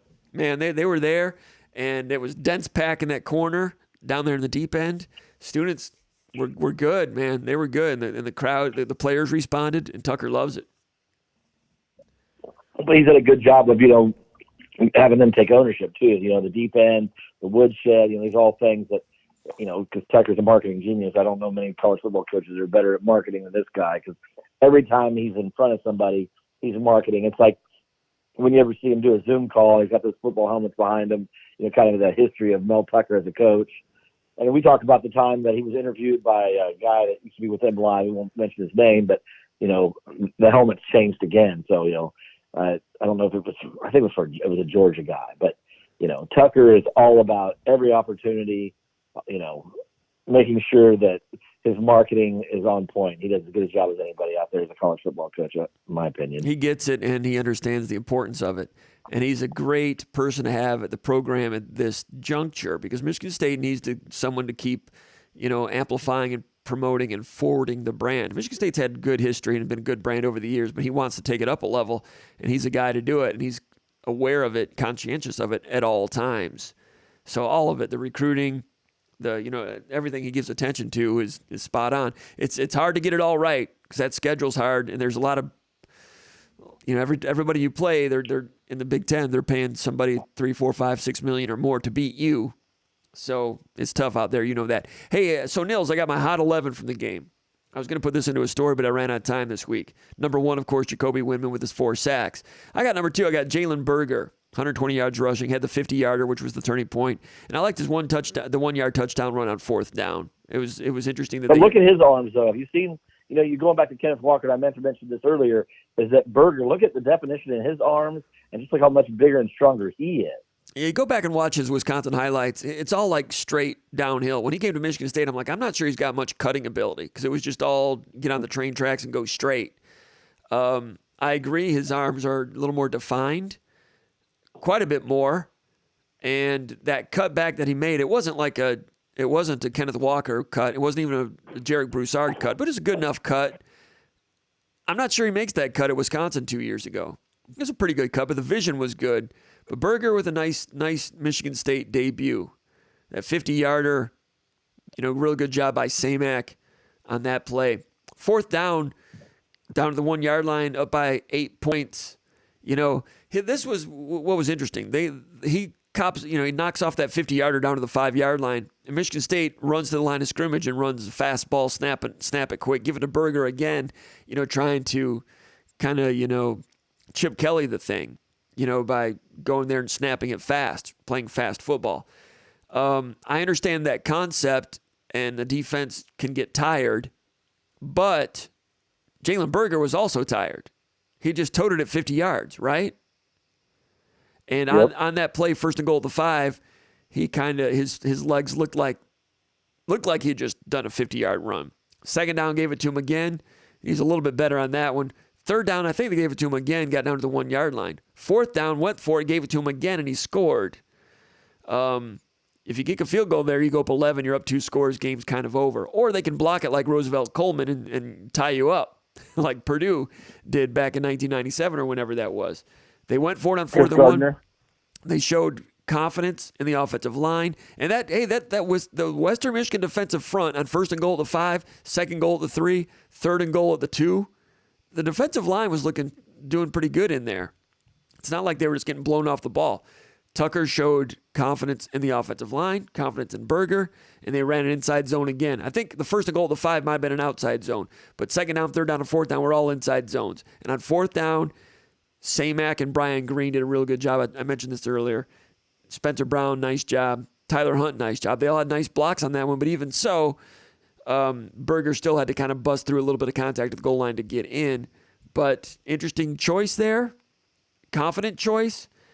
But hindsight, rather than going ahead and snapping that ball 1st and goal to 5, giving it back to Berger, you might be better off checking Broussard in right there on 1st and goal to 5 and not worrying about fastball. That's just hindsight 2020, Monday morning quarterbacking, Thursday night quarterbacking. You know what I'm talking about, Nils? Yeah, I think it's a matter of Tucker once again trying to make a statement, and I don't think he's going to. And it's not fair if a guy puts the ball for 50 yards and he doesn't have the opportunity to score the touchdown. It's the old Walter Payton theory, right? He brings you this far and then you bring in the fridge. I think there's a loyalty factor there. If Berger's going to be that guy, he's going to be your number one ball carrier. That comes back to haunt you if he doesn't get that touchdown. Sometimes people start talking in their ears. So it's all. The guy ran it down to the 5 or 6 yard line. Give him the opportunity, and he did it. In hindsight, yeah, probably could have been. Probably scored earlier. Maybe bring somebody else in there. But the guy did what he did.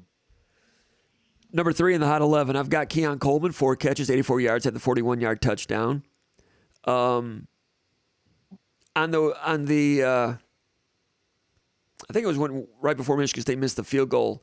He I don't want to say he dropped a pass because Peyton Thorne threw it high, and Keon Coleman, who's 6'4", and can dunk an 11-feet rim, went up and it went through his fingertips. But it looked like Peyton Thorne was kind of mad, like catch the effing ball type of thing. But he threw it high, missed high. You think he mistimed his jump, though? I think he mistimed his jump on that ball. Okay, I'd have to look at that again. I'm not sure. It's a good point.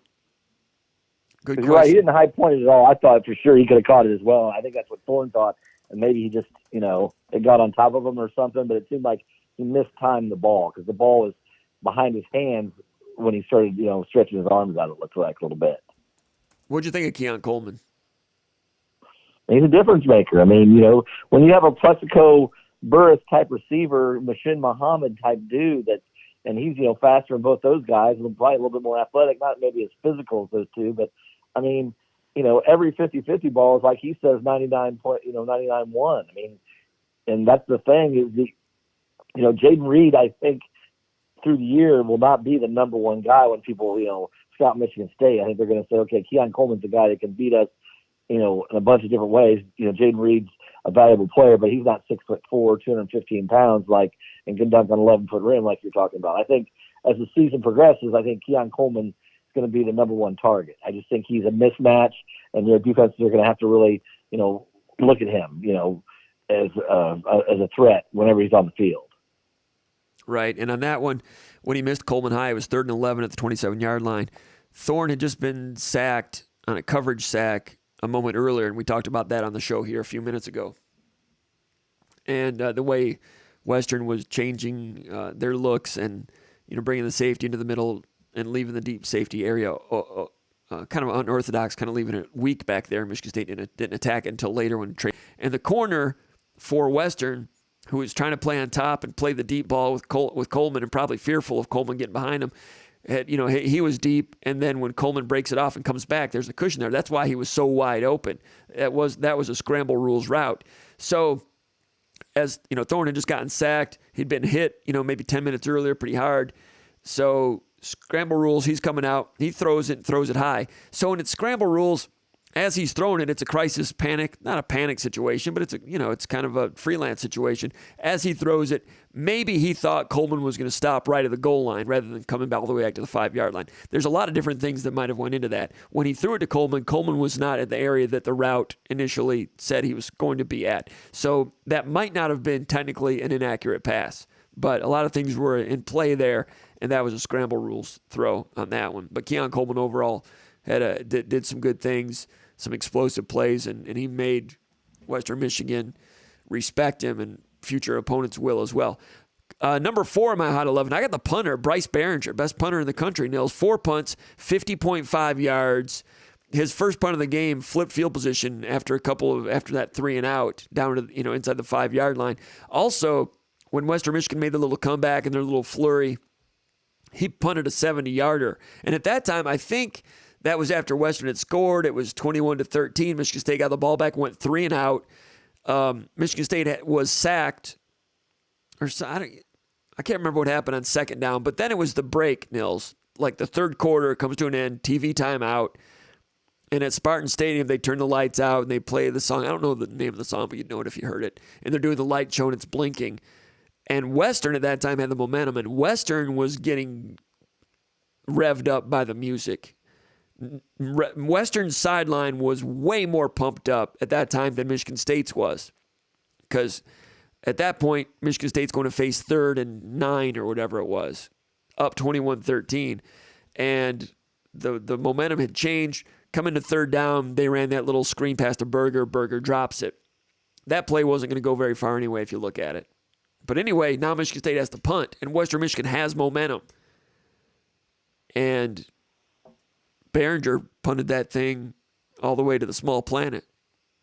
It was a 70-yard punt. It was a 70-yard punt, and it rolled all the way to the back of the end zone. He punted that thing 80 yards. Now it's a touchback; they get it at the 20. But that was a not so small turn of events. Little turning point there as well. I've got Behringer, the number 4 star in the Hot 11. Nils. Okay, question. Has anyone asked where he found these 10 to 11 yards? Because I think remember they cut him. D'Antonio's either second or maybe his last year. He was on the team, came back out, and they cut him. Right? Yes. They told him he didn't need him. Okay. Amazing. Where did he find the 11 yards? Does anybody know? Because I think he averaged 48 and change last year. Right? No idea. I've not had a chance to ask him that. Last year interviews were a little bit tight with the COVID thing still going on. It's one of the more interesting athletic rises, if that's a word, that I've ever seen. Yeah, he went to Illinois as a walk-on and couldn't cut it, transferred back to Michigan State as a regular student. And then that year, Michigan State, I think that was the year Michigan State had all those injuries at the punter position. Yeah, Tyler Hunt and the other guy, number 92. And Lombardi got punted a little bit, got hurt. There were a few others that were hurt. Yeah, 5 different punters. And I think if I remember right, Behringer was on campus. He had tried out, and they told him, yeah, we don't have room for you because you can only carry 110 players. So he's just 125 once school starts. So he's just on campus being a regular guy. I think they sent him back during August camp because during August camp you can only carry 100 or 110, right, or something like that. You can carry 105 before school starts. You can start at 100. 105 is what you bring to camp, and when school starts, you can bring the other 20 in. I'm glad you know that because I don't know that. So they essentially told him, yeah, we can't use you. Go just go be a regular student. You're not on the team right now. So he's a regular student. Mind you, we're talking about the best NFL punter prospect in the country, I think. So he's just a regular student. And then the injuries happen. They go back and bring him back. And he's punting the last 1/3 of the season, I think. And he averages 38 a punt. Nothing special, just kind of surviving. And then I think he quit again, didn't he? Or was that the one time he quit? He was away from the team the next year. I think he wasn't around again. And I don't know if he came back once or twice. I had to go back and do Google searches to see what I wrote back then. I don't remember. But at any rate, he's a walk-on in Illinois and kind of gave up, came back, gave Michigan State a shot, quit, came back, 38. Oh, they went and got the guy from Australia, Burmeister. I think they told him to hit the bricks again. He's gone. Burmeister doesn't show up. Something else happens. They call him back up. He comes out, and then it's COVID. What? He has a decent year. And then I can't remember if he punted during COVID or not. I don't know. My memory's not as good as it should be. But then last year, he punted at an All-American level. And like you said, where he got those 10 yards, I have no freaking idea. Bryce Behringer, one of the most astonishing athletic rises I've ever seen. I mean, it's. I mean, he's a true weapon. I mean, he flips the field. I mean, 60% of the time, it just changes the whole dynamic. When somebody has to drive 80 yards, we talk about the percentages all the time, how hard it is for an offense to, convert when, it's 80 yards or more. I mean, and this guy just puts us in a great spot all the time. Now, he doesn't have the ability like Mike Sadler of, dropping the ball right there on the 3 or 4 yard line, but he reminds me a lot of kind of the late, great Greg Montgomery, who I think he's probably the second best punter we ever had. Ray Sakowitz, I think, was a 3-time or 4-time All Big Ten punter. I think he's probably the best punter we ever had. And then Montgomery's right there. And I think Behringer, for 2 years, if he can continue 47, 48 yards a punt, he'll be right up there with any of them. I saw Montgomery, but my frame of reference at that time was a little tighter than it is now. I think he reminds me more of Brandon Fields, because Brandon Fields, I mentioned this to Konendijk, we talked about it a couple weeks ago, but that's a good one. The first few times I saw Brandon Fields, he punted. I'm like, that punt's too low. That's a bad punt. It's going to get returned. You know what I mean? Like the low punt. Problem was, it went 70 yards. It would go 90 yards, though. And it would leave his foot, and it'd be low. It'd be a missile. You can watch punters, but it just came off Brandon Fields' foot differently than anybody I've ever seen. Now, that's probably the way all NFL punters look like. I don't go to a lot of NFL games. But in terms of watching college football games live at the punter position, Brandon Fields, it just, they talk about exit velocity in baseball. Fields' exit velocity, he punted low all the time, but it just traveled. This guy's like that too. He'll punt it low and it just travels. And I don't know where he got it from. And it's amazing. It's amazing. And he's a weapon. All right, thanks to Young Feezy Baby throwing 10 in the tip jar. Appreciate Young Feezy Baby. He says, perfect combination Thursday night football on mute with the great Jim C on the mic. Appreciate that. So he's watching Thursday night football and listening to us. By the way, our numbers were really great last week, our live numbers. I assume we'll probably have good numbers once people get a chance to watch this. But interestingly, the number of people watching live right now is down because of Thursday night NFL football. I'll have to remember that. And this has hard to compete with, buddy. Yeah, this is going to be a Wednesday night thing, but I want to make it like a Monday 3 and out and then a Wednesday skull session type of thing like we're doing right now, mailbag, but couldn't make it work this week with the holiday, but I'm going to try to do it next week.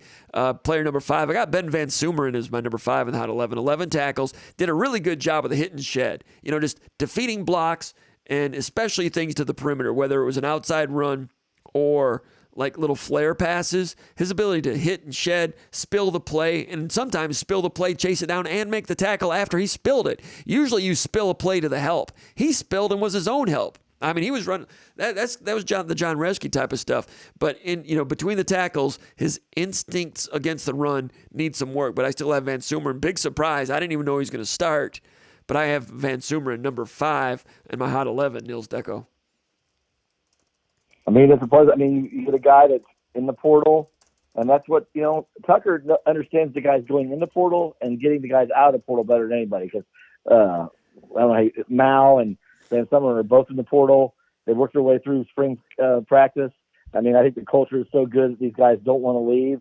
They enjoy it there. They like Tucker. They like the staff. And, I mean, Van Sumeren could have gone, I don't know where. Another thing is, you probably wasn't a lot of people looking for him because, like, okay, well, he can't play here. Right. The defense wasn't very good. Why would we want him? But, credit to this kid, if he continues to have a season like this.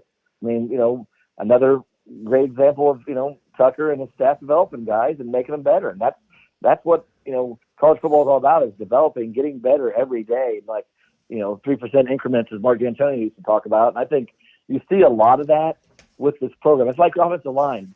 And I hope you don't have Brandon Baldwin on your top 11, but there's a guy, like we talked about, that, he started and he was serviceable. I know it was Western Michigan, but this guy 3 years ago probably wasn't ever thinking about playing Big Ten football. Right. Yep, Brandon Baldwin at left tackle. I liked his feet, and he's got the feet of a former basketball player and long arms. I think he shows a lot of promise there. The physicality, Horst is still better in that regard, and they went to Horst in the late going in this game. Wouldn't be shocked if Horst climbs back into that starter role, but I think Brandon Baldwin has something to work with there. At left tackle, and he didn't look out of sorts. I mean, his footwork was pretty good, and if nothing else, if Horst becomes the starter again, Baldwin is a guy that could come in and give you some relief snaps in pass protection. But in the meantime, Horst, he's had some problems, so this might relieve a little bit of the pressure on Horst, and he might respond well, but it also sets you up that you've got somebody in the bullpen. Or maybe he's the starter from now on. I'm not sure. But, as far as Van Sumeren goes, I was wrong about him.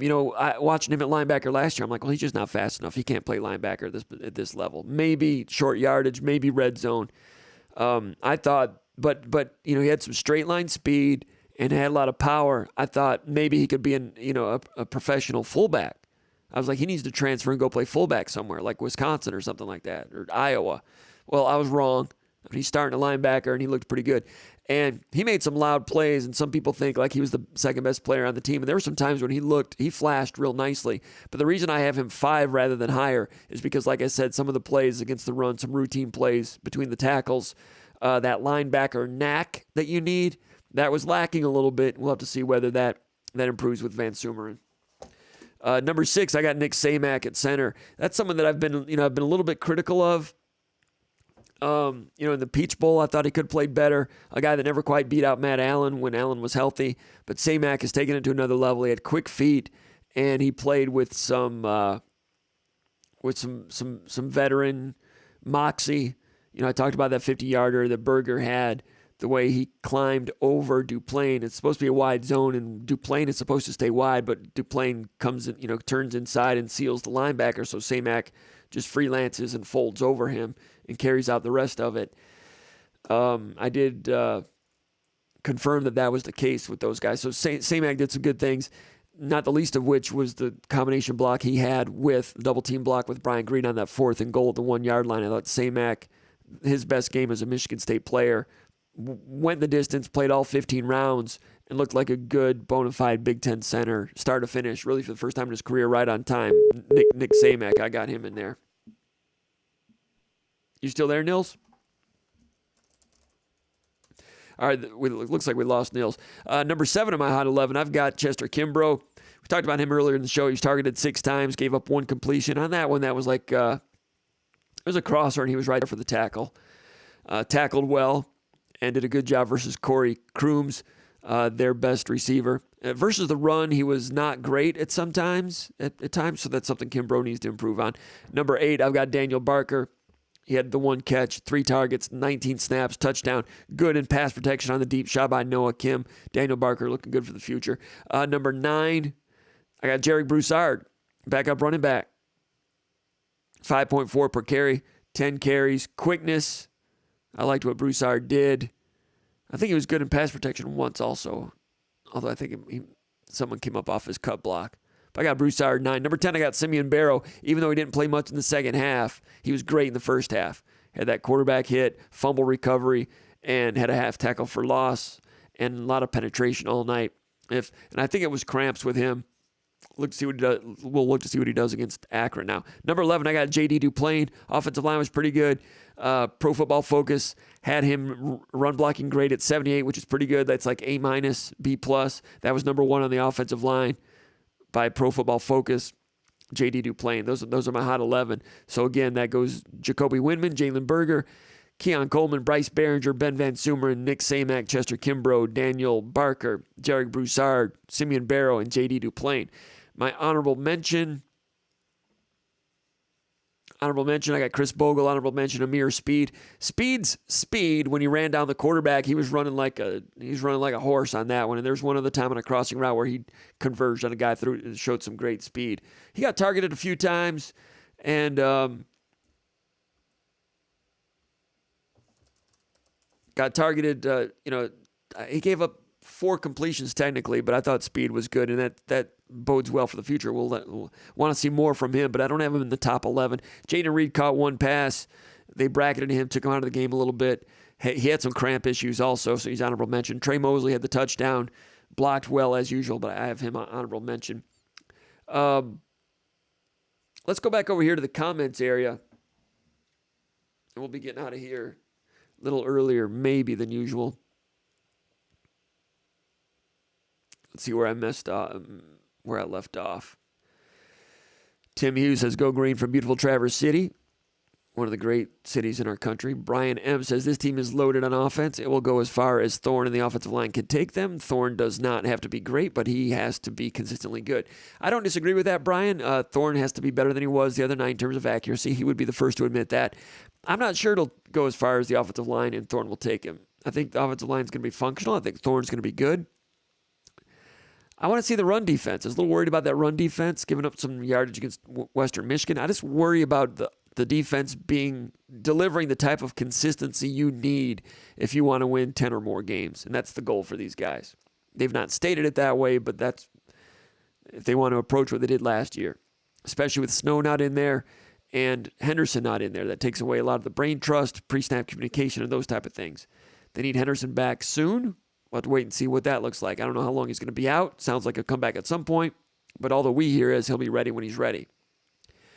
But the defense overall was okay against Western Michigan. Western Michigan averaged, 5.3 yards per pass attempt, which is not good. I mean, they threw for 193 and got some third down conversions, but had to throw it 36 times for 193. 5.3 per pass attempt. If you hold teams to 5.3 for the year, you will rank number 1 or 2 in the Big Ten. So that was good statistically. But still, the defense just leaves me... I mean, Windman was good. He was great. But some of the quarterback keeper, I know that was kind of an outlier, one-off type of deal for 60 yards or whatever it was. Tyler's 45-yard run. Bogle and Van Sumeren kind of weren't on the same page there. They're still learning. That goal line play when Pietrowski gave up that movement on the double team. So I'm not going to say they'll go as far as Thorne and the offensive line will take them. They'll go as far as the defense will take them. And I know defense is half the game, like I like to say. And a lot of people say defense wins championships. I know defense is 11 of the 22. That's a pretty big chunk. But I appreciate your input, but I'm going to say they'll go as far as the defense takes them. Make the best of what's still around says, were you surprised to see Brantley start ahead of Ronald Williams? Yes, I was. Ronald Williams was kind of banged up a little bit at camp. We heard about that. Williams got on the field in the fourth quarter. Brantley he gave up some plays. There was a deep out for about 20 yards, man-to-man, makes an out cut, and he didn't really go with him. He tried to, had some safety help over the top. I'm wondering about that play. If later in the year, if you really get into film study and you know what routes people like to run in certain situations, if you can anticipate that outcut, the longer you get into a season. Brantley looked to me like he didn't have the film study on that guy, and I think that was the guy that transferred in from Boston College, so there is no film on that guy. So that was kind of a tough cover in man-to-man when the quarterback had as much time as he had on that play. So why did he have that much time on that play? Let me look that play up to see what the pass rush situation was. That's what we do here in this show. We don't, as my man Mad Dog used to say, we don't push baby buggies. Out to 20 yards. Galloway was that one. Good route, good cut. Okay, I don't have what happened on the pass rush on there. So I started talking about how we got everything covered, and I didn't have it on that one. But Brantley allowed 6 receptions on 7 targets. There was one play, might have been one of the third down conversions. And he's in cover 2, halves. He's clouding the thing. Let's go out to Malcolm Jones. Call from. Malcolm Jones. To accept, press 1. To send a voicemail, press 2. All right, we're going to go out to Lee County, Georgia, bring in Malcolm Jones. Did I get that right? Is it Lee County, Georgia? Yes, how you doing? Doing really good. Malcolm Jones Sr., the father of Malcolm Jones Jr., a true freshman safety for the Michigan State Spartans. Mr. Jones, were you in East Lansing last weekend for the season opener? Yes, I was. What did you think? The only thing that really scares me is the secondary. It didn't look too strong, but the guys that played the end, they played a good game. And, you know, the best thing they got was to run up the middle. That was it. But the defense played good to me. Pretty good, pretty good. It was interesting, the one play, you know, Jaden Mangum was out there because of the injury situation, and they hit that touchdown in that corner route. And Corey Crooms, who's a good receiver for Western Michigan, you know, gave a nod to the post and went to the corner. And Mangum was kind of by himself on that one because Kimbrough was playing kind of inside technique with a, you know, he was kind of more playing the run, and that was an RPO. So Kimbrough is the slot defender, the star. He's the overhang defender, and he's the guy that's kind of in a bind on that RPO, the run action. So that left the safety all alone. So Mangum, that's a tough one. You know, he's in off coverage because he's a safety, and he's got a really good receiver coming and nodding to the post and running a good route to the corner. Touchdown, but it was called back ineligible man downfield because, like I said, it was an RPO. The offensive linemen are run blocking on that play because the play could have been a handoff for a run. Offensive lineman got too far downfield, can't do that. It's a flag. Interestingly, so that was a learning point for all those guys. But later in the game, same formation against a different type of RPO. By that time, they had put Kimbrough, instead of inside technique honoring the run, he was more farther out onto that slot receiver to give Mangum more help, whether it be a reroute or bracketing, and just not leaving Mangum all alone with Crooms. So with Kimbrough outside of the box on the slot, Michigan State brought the safety in from the other side. It might have been Gross at that time. So Gross was into the box as the 7th man against 6 blockers. He kind of comes in and plays the linebacker role. Sometimes Kendall Brooks can do that also at 215 pounds, but instead of having Kimbrough in the slot, keeping an eye on the box as the 7th gap guy, they brought the backside safety. So Michigan State made a subtle change there. If Western thought they could isolate Mangum again with Crooms, Michigan State kind of took that away. So you kind of learn as you go, but that's a learning experience for Mangum. But there's no question Michigan State gets hurt without Xavier Henderson out there as a 5th-year senior with 34 consecutive starts. Yes, it was, but I mean, it was a good game to me. I mean, they really the defense. That's what I was really worried about. I know the offense can score. I know they can do that. I was just worried about the defense. And my biggest, like I told you, my biggest concern before is Ohio State is the receivers getting hitting the slots. That's the biggest thing. Yeah, and Ohio State, I mean, Notre Dame did a good job slowing them down a little bit. I mean, Smith and Jegma was injured, so they were without him, and he's one of the most explosive, fastest receivers in the country. And the other 2 guys that graduated, I think they were the 2 fastest guys at the NFL Combine last year.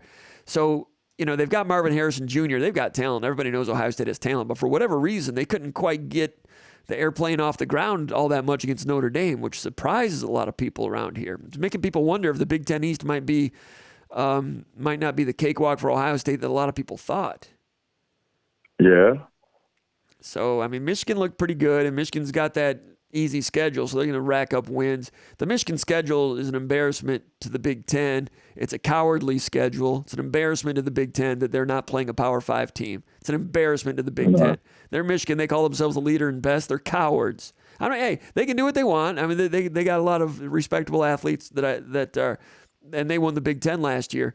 But it's not their fault that the coach and the athletic director scheduled the way they did. I feel bad for the players, but it's an embarrassment to the Big Ten. So Michigan's going to go ahead and they're going to rack up wins.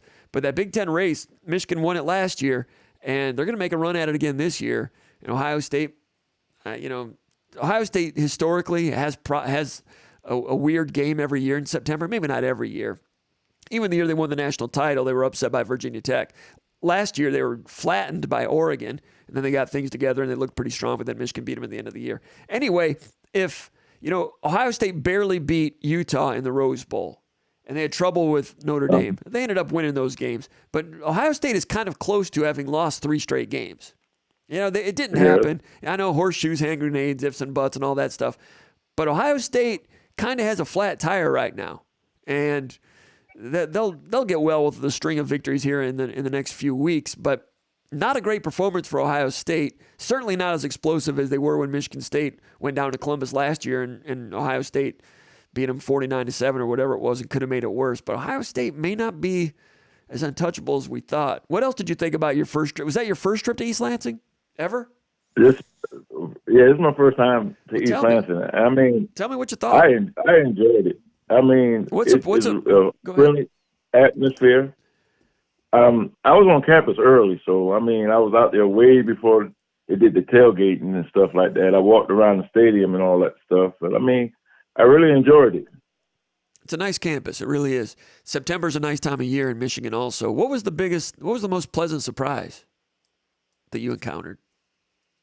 Other thing I wanted to see the Spartan walk. I got there. They already had walked in. That was the biggest thing I wanted to really see, because I wanted to see my son walk in. Yeah. And I didn't know. Was he dressed for pregame? Was he? Yeah, he was dressed. All right. We ran video of him here on the site. Have you seen that? We ran video of practice. The last couple of weeks of preseason camp, and number 24 was out there. I made sure to try to shoot him a couple times, with the video camera. I just use an iPhone. It's not the most, it's not the most sophisticated camera gear, and I'm not a professional photographer by any means, but I was looking for him out there, and if you look at some of the video we've shot, I think some of it was the indoor that day in the indoor building, but I made sure to shoot number 24 out there, so there is some video of him here on our channel if you go back and look at our practice video. I got some of it. I got one when he was in practice. He made a tackle. I mean, when he was practicing out the door. Okay. When he was doing a little scrimmage. Okay. Yeah, I talked to him. He already had explained to me that he's not going to start, but he's happy with it. So I mean, when he get his chance, he'll show what he got. And Malik Spencer's also a guy that's been a little bit banged up, but a couple of good safety prospects from Georgia in this freshman class. What is it? Is he enjoying it so far? What does he think about school? What's he think about the university so far? If you don't mind, he me loves asking. it. He loves it. And I mean, he has long days and all that, but I mean, he loves it. He really enjoys it. It's work. That's what I hear. I mean, I don't know. I was not a scholarship athlete, not even close, but hey, yeah, they get free education, but as my guy Ron Big Movie Armstrong says, it's not free. It's free, but it's not free. They work. So they put in their time. You're gonna have to work for it. You're gonna have to really work for it. Right. But I mean, I've been to college games, like Albany State, the little small schools. I've never really been to like a big school, college game, and boy, it was packed. I mean, especially the light show in the fourth quarter. Yeah. Oh my God, that thing got hyped in. It was good. I just mentioned a few minutes ago that the interesting part about that light show is that Western Michigan kind of had the momentum at that point. And the Western Michigan sideline was more jacked up for that light show than Michigan State's was. They were the players were dancing on the field. They were dancing. Yeah. Western was taking that energy. Western, to their credit, was taking that energy and making it their own, because they were flurried and they just had a big hit on second down, and during that timeout, Michigan State was facing like a 3rd and 7 in their own territory, and Western's down by 8. And that was, that Western had the momentum right there. And the light show was cool, but Michigan State's punter turned it back around with an 80-yarder right after that. But it was entertaining. It was a competition. It was a real game. Yeah, it really was. Another thing that excited me, I ain't never seen it too. The drum line, when they had the drummer turn upside down and he was playing the drum. Did you see that part? What, when the drum lines came out in the corner of the field out there and did their thing? Yeah, and then they picked the guy and turned him upside down, and he was playing the drums upside down. Yeah. What'd you think about that? Yeah, I mean, it was. Man, I loved it. I mean, I love the atmosphere. Now, Michigan State's drum lines. There. Michigan State's the drum lines for the Michigan State marching band. The drum lines is one of their calling cards. That's one of their main things. They've been proud of it for years and years and years. They go to competitions, and they are usually one of the best drum lines in the country. The Michigan State drum lines, and they usually traditionally they would do their little thing between the 3rd and 4th quarter. That's when they come out and do their thing. But I'm not sure if they do it right then anymore. But I remember being down in South Bend one time. The drum lines were out there, and they had a little drum off against Notre Dame's drum line, and they just flat out embarrassed Notre Dame's drum line. The student section is loud too now. Not bad. Oh, well, they were riled up too now. I mean, the atmosphere at the game. I mean, being around all the Michigan State fans, man, it was. I mean, I enjoyed it. I enjoyed it from the beginning to the end. Good. There's a lot of good energy here, a lot of good buzz. And Mel Tucker's a good mixture for what's going on at Michigan State right now. I mean, they're following his lead. He's asking for this and that, come early, make noise, and they're responding. They show him on the scoreboard before they come out. The crowd goes crazy. It's a good formula right now. And, Michigan State has been a superpower in the past, back in the 1950s and in the 60s. And they've been good, top 10, college football playoff. They won the Rose Bowl in 2013, finished number 3 or 4 in the country. That's really good. But Tucker wants to do even better than that. It's difficult to do. But sometimes some teams can get the formula going like Clemson has in recent years. Nobody really saw that coming. And I'm sure you're old enough to remember in early 2000s when Virginia Tech put it all together and almost won a national championship. And I've covered Michigan State for a long time, and I'm like, okay, you can try to set out to try to win a national championship. I'll believe it when I see it. But, I try to be a little bit more realistic about things. But I'm not closing the door on the possibility that Mel Tucker can build the same type of thing Virginia Tech had back then. I know they had Michael Vick and had some great talent and everything, but I don't close the door on the possibility because Michigan State's never quite had a guy like Mel Tucker. College football, I'm not sure, has had a guy like Mel Tucker. And at some point, there will be somebody like Mel Tucker somewhere. And it might be East Lansing right now in the next few years. I don't know. They got a chance. Well, I'm looking at all the players that's getting in, coming out of these schools that's coming into this portal. He's getting a lot of players from the portal. I mean, that's really good. So it must be something that they're getting a reputation there. Kenneth Walker III came in and became the best running back in the country. And that when Mel Tucker came to Michigan State and the transfer portal was a new deal, there were new rules, and he put a guy on it that he checked the transfer portal wire every 30 minutes. He had a guy checking the wire every 30 minutes, and as soon as a name went in there, they would evaluate, every single name that went in there. And when they saw somebody that looked like someone they were interested in, they were getting in on those people early with early communication, and they've hit some home runs with those guys. And they did it by hard work.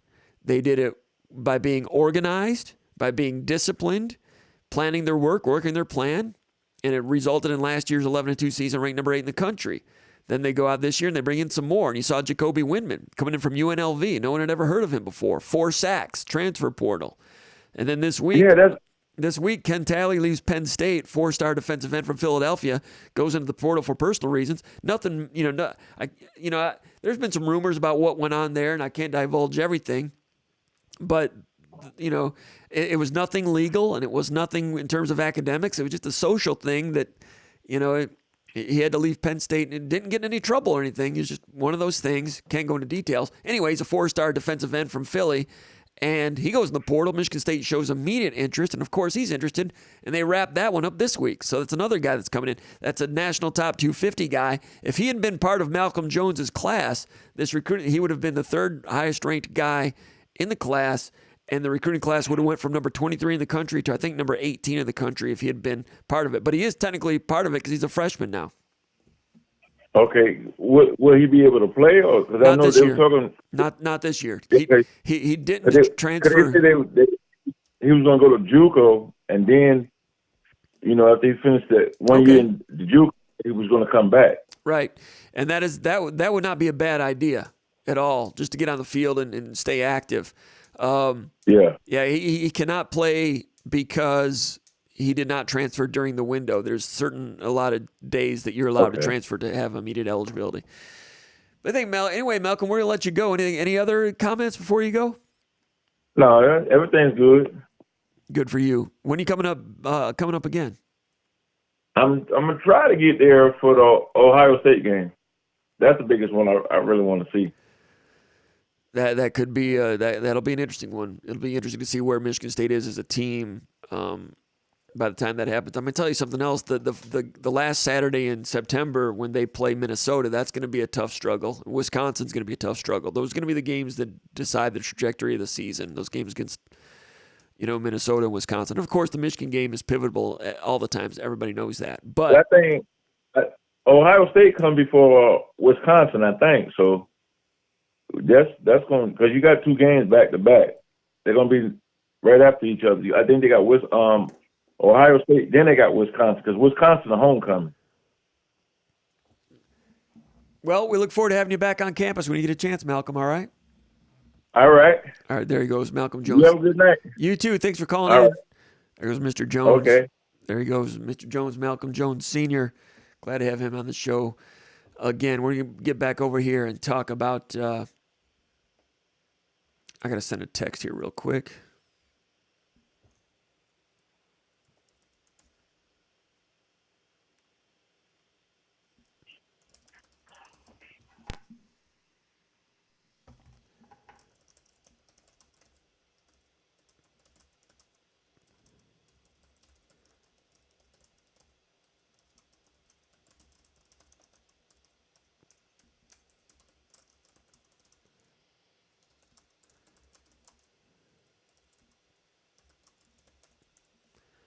All right, let's go over here to the comments and reactions. I'm a little bit behind on some of these.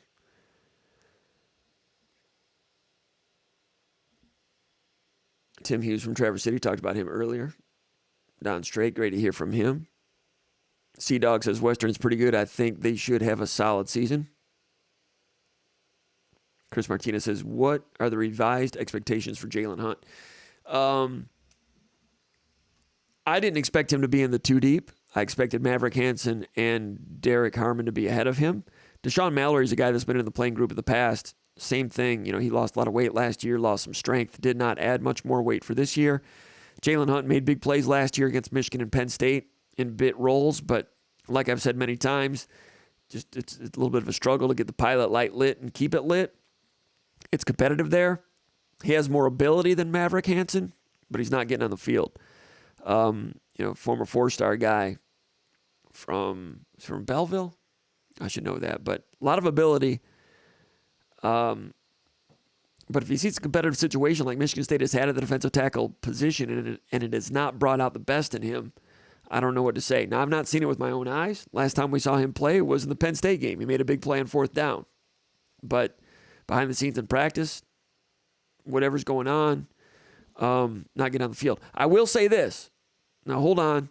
I got to put an asterisk on this because I noticed that, he was off the field and stuff, and I asked around about him, and I heard that, he was a little banged up. So I don't know if that's still part of it or not, but that's what I heard. And I'm not giving that out from, low-level insiders. I heard that from the big man. So he told me that, and I didn't really write it that way, but just so that I would know, because I asked him. And so put an asterisk on it. Don't close the door completely, but That's all I know about that, but he did not dress. I've not seen him in practice either. Mark Jacob says, play grade on the last game. I give it a B-. I would agree with that. Jesus B says, this will be burger game to shine. Jesus B, burger game to shine. Sounds like a deal at McDonald's. Make the best what's still around. Hold on a second. Got some information coming in here.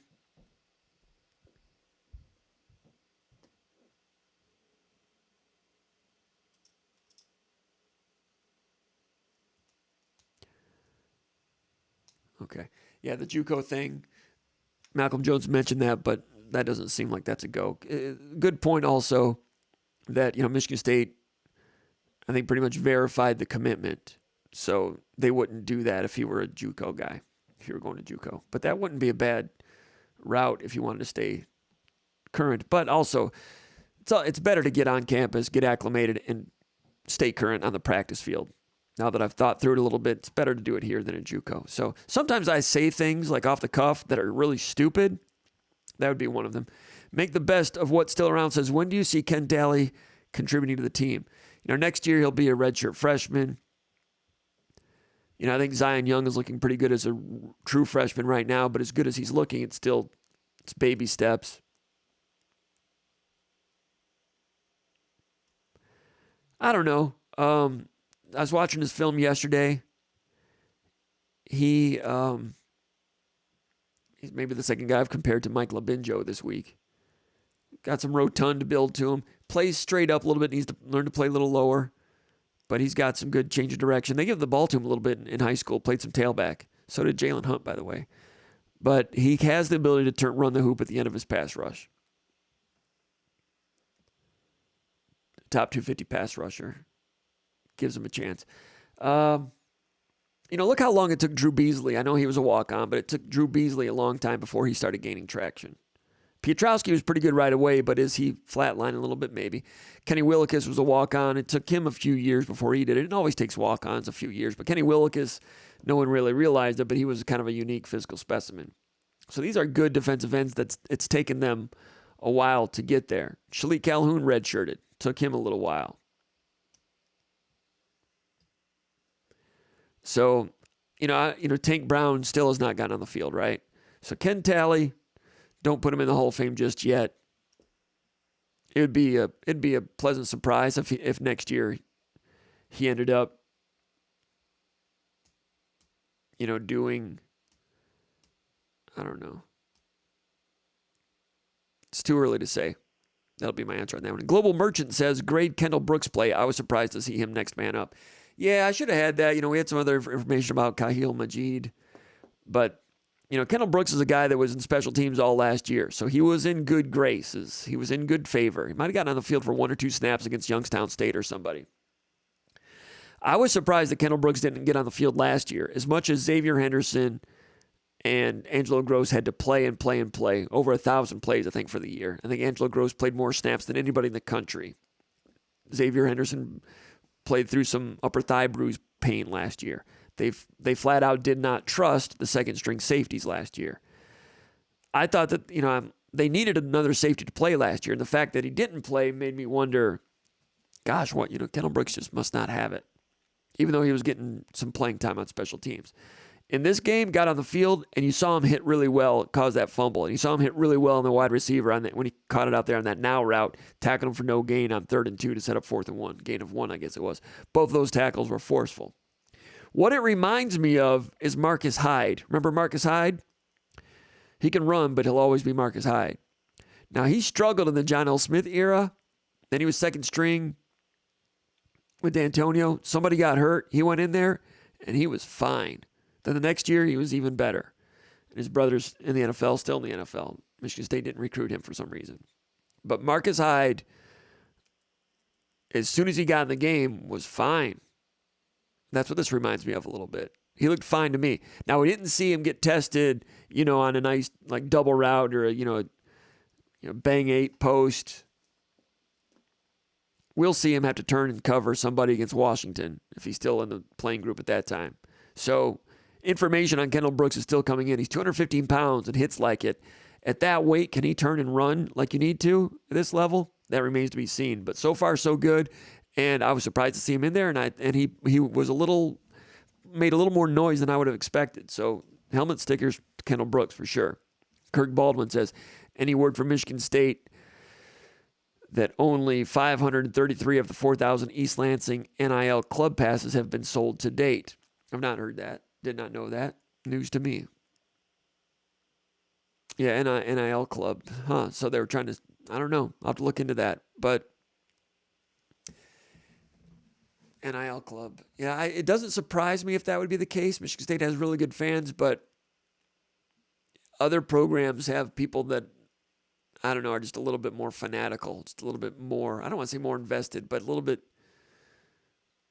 I don't even want to say better fans, just fans that might be more inclined to contribute to something like that. Places where it just means more. Those type of places. Mark Jacobs says, I want no less than a B+ grade. Good for you, Mark. Don Strait says, oh, well, as far as the rest of my questions. Wow, okay. Let me see what they are. I'll have to go back and look. Did I get to the khakis one? Oh, I circled back, and I think I answered all of them.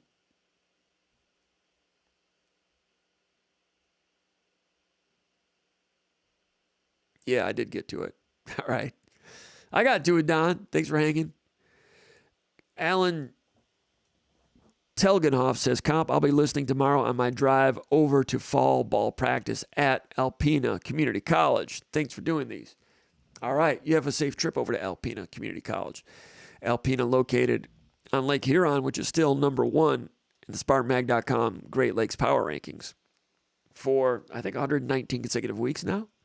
Alpena, nice town. They've got a great ice rink at Alpena. The Northern Lights Arena, really nice rink. When they decorate the Northern Lights Arena in Alpena, they have, for Christmas, they've got Christmas decorations. One of them, it's like, they've got like this ornament, Christmas ornament, and it's, it's flat cardboard, and it's like an ornament, and it has like a big block M on it, like Michigan. But if you go and you turn it, it's got a Spartan head on the other side. So people that come into that rink, whether you're a Michigan fan or Michigan State fan, are continuously turning that. You go in, if you don't like it, you just turn it. Nice little touch there in Alpena. Nice town. Great people over there on the Sunrise side of the state. In my opinion, the friendliest people in the state of Michigan are right there, Sunrise side of the state. From about Alpena down to Pinconning. Gary Lewis says, I like the video. Not sure what the video was. Oh, you liked this. Thank you. Appreciate that. We could use some more of those. Make sure you subscribe to the channel, everybody. Gary Lewis says, felt so proud of Jeremy Bernard listening in New York City. Good for you. Stay safe in New York City. Great city. Gary Lewis says, only positivity from an outsider. 22 Michigan State third and long pass offense will be much improved over 2021. Can't be much worse. Good point. John Cooney says, yes, Thorne looked amped. Mark Jacobs says, we still need better secondary play. Gary Lewis says, I used to live 3.5 miles west of Spartan Stadium.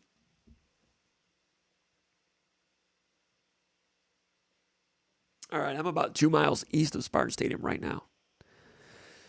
All right, let's go back here to the questions, to the mailbag. Thanks for that thumbs up. And I gotta wrap this up because I gotta do pre-snap read. But there's not a lot to go on with Akron. There's the one video. I could probably find it on ESPN3, but might go over the Hot 11 and some other stuff. I don't know. It's gonna be a long night though. Question number 4 from, I don't know who this was from, but he says, any info or truth on the Akins in a boot rumor? That's Jaden Akins from the basketball team. Any insight or truth to it? Yes, it's my understanding that is the truth. And it's going to be a few weeks. He says, also, how soon until the offensive line will be solid year in and year out? How many years? I think they'll be solid this year. Question number 5, WX Spartan 23 from the banks of the Saginaw River. He says, If Dylan Tatum stayed on offense, how would his ceiling compare to Donovan Edwards at Michigan? Now, Edwards and Tatum were teammates at West Bloomfield. Edwards a year older. My answer, Tatum has good quickness. Probably could play tailback for some people.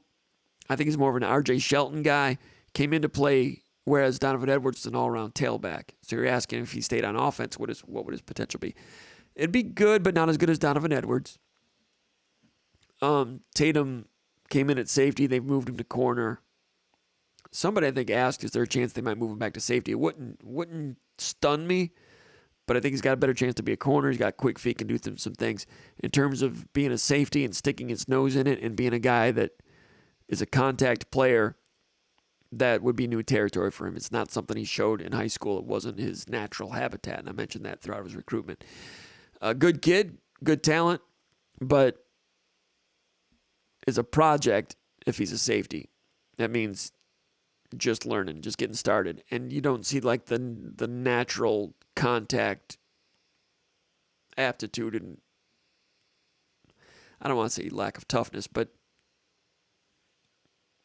he's not Angelo Gross in that category. Question number 6, yet. Question number 6, Ryan F. from Miami. Who do you think the staff trusts to carry the load at running back after camp and game 1? Also, if nobody's the favorite or if you can't decipher yet, do you think we will see more of an even split of carries between Berger and Broussard? That's from Ryan in Miami. Looks like Berger, he got the start. He got most of the carries. He was productive. Had the one fumble, but that was like a slow whistle, and his knee was down. But still, they're going to want him to protect the ball. That was kind of an oddball outlier type of play. Broussard looks good, but there'll be some games, I think, when Broussard gets more carries. There'll be some games when Broussard pops some long ones and has more yards than Berger, I think. But Berger did nothing to lose the job. I thought he did a good job. Question 6A, Tony in Northville says, do you think we will see more of Jeremy Bernard, and Jarek Broussard this Saturday? He says, plus more of an emphasis to get Thorne into a rhythm early. I feel like the staff may make a point to really knock the rust off after last week's ups and downs. That's from Tony in Northville. More of Jeremy Bernard, yes, looks good. But if Jeremy Bernard is going to play more, who do you want to see play less? Do you want Jaden Reed to play less? You want Trey Mosley to play less? Do you want Keon Coleman to play less? If you want Bernard to play more, one of those 3 guys has to come out. So you can make the call on that one. Broussard, yes. But less Berger, I don't know. But that's a good 1-2 punch, Berger and Broussard. I think it's pretty good. Question number 7, J.S. from Lake Forest, Illinois says, what do you think about Angelo Gross's performance in the first game? Great question. I've been wondering about Gross. I thought last year, bless his heart, tried hard at the new position at safety, struggled. This game, better. I think he's showing better aptitude out there. He had that nice third down pass breakup on that deep post. Came over, judged the ball well, was at the correct level, came over, made a nice play, leaping on the ball, playing the ball, knocked it away. Did a good job. Last year, in that play, he probably would have been too shallow and would have come over and not made the play on the ball. This time, he had the perfect depth, came over, made the play. That was progress. On the quarterback draw, missed the tackle, but that was... He had a lot of acreage to cover on that one. It would have taken a really good play by him to make a tackle and get that one on the ground. The Western Michigan touchdown that went through him, he's a good tackler, usually low and forceful. That one, he kind of went high and kind of gave lost that collision. And the running back was 5'9", 190, not much bigger than Gross, about the same size. The running back won that collision, went through Gross into the end zone. Gross, I'm sure, not happy with himself on that play because he's an intense competitor, and he would expect to saw that guy down and tackle him on the spot. So I thought Gross was good in some areas. Communication, needed him out there communicating once Henderson went down. Didn't look like it was too bad out there communication-wise. Pass defense, there was one play, I think it was a 4th down conversion. Second quarter, like a 4th and 5. And he had the number 3 receiver who was the running back. He goes out to the flat, and he was looking in the backfield. He was a little bit late making that transition. They throw it to the running back. He picks up the first down. If he sees that a little quicker, maybe he can make the play on the ball and stop it. So I think he was a little bit tardy on that one. So he's still learning, but better than last year. Question number 8, Jody from Grosse Pointe Shores says, Jim, thank you for providing the best analysis of Spartan football and basketball out there. Question. Thank you for your comments on that one, first of all. Question, he says, what is your personal analysis of our offensive line now and moving forward? In my opinion, they will be the straw that stirs the drink. That's Jody from Grosse Pointe. Also, Pierre St. Pierre says, along the same lines, he says, what about the offensive line? The dam never broke, considering how many times Western Michigan blitzed. I'd agree with that. 1 sack allowed. We talked about that earlier. Kind of a coverage sack. They did a good job changing up the coverage on that one. And then, the bailing cover 3 corner so that Cam Coleman's stutter and go wasn't there. And Thorne, I think, was anticipating Reed getting doubled again and bracketed again because that was happening most of the night. So that was kind of a coverage sack. But for the most part, pass protection was good. Spencer Brown, I thought, did well. He had a good bowl game as an emergency starter. Was just okay in the scrimmage. I thought he looked pretty good. That short yardage play I mentioned earlier on 4th and 1, same foot, same shoulder, put a dent in a guy, helped get that one across. His pass protection was good. Spencer Brown is still learning, redshirt junior. I wouldn't be surprised if he keeps getting better. He's done a really good job. They've done a good job developing him. He's done a good job working on his craft to become a good, credible, bona fide Big Ten offensive tackle. Now, we'll see how he does against the best in the Big Ten, but he did well against Pittsburgh. Pittsburgh had good defensive ends, one of the best pass rushers in the country. Spencer Brown's already seen it. Can he do it week after week? I think so. I thought he looked pretty good. Offensive line, Baldwin was kind of a surprise at left tackle. I'm not really shocked because we saw a first-string offensive line video coming out, and Brandon Baldwin was off and on there. Jared Horst started, 6 or 7 games at left tackle last year, showed that he can do it. Got to get all those tires on the ground. He's capable of doing it. I like Brandon Baldwin. I like his future. Good athlete, long arms. Not sure he has all the physicality you need right now. He's working toward that. I think the Horst might be the guy, but it takes a little bit of pressure off Horst for Baldwin to start. Plus, it gets another guy ready over there. Duplain was good. Samac was better. Carrick was okay. I've been a big Carrick supporter. I didn't think Carrick was as good in this game as he was last year, but he's still coming back from that injury. I thought Brian Green was a little better than Carrick. Would not be shocked if Brian Green overtakes that one. That could go back and forth. Question number 9, Spefton in East Lansing says, who replaces Xavier Henderson, and how much of a drop-off will that be? Good question from Spefton from East Lansing. That is one of the key questions for the team right now, in my opinion. Kendall Brooks is the guy that came in for him. Jaden Mangum was also in there a little bit. Kendall Brooks, strong hitter at 6', 215. We talked about that already. Speed, can he turn and cover against people that are going to be challenging him deep here in the near future? That remains to be seen. Communication cannot be as good as it is with Xavier Henderson, but it didn't look bad. That was against Western. Probably won't look bad this week, but it'll get tested against Washington if Henderson's not back. Question number 10, Mike from Minneapolis says, we heard from SpartanMag staff many times that Ben Van Sumeren was a thumper who was good in a phone booth but lacked sideline-to-sideline speed. Were you as surprised as we were to see him look so athletic, fast, agile, and comfortable tracking down running backs in open space? Good question from Mike in Minneapolis. Answer, yes. And I talked about that earlier. His ability to defeat a block, spill a play, and chase it down. I thought he was a phone booth guy. Thumper, short yardage, red zone. He showed he could run, and I never saw that last year.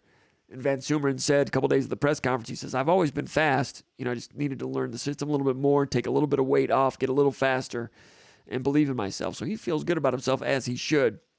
Physically, he does some good things. I said it earlier in the show.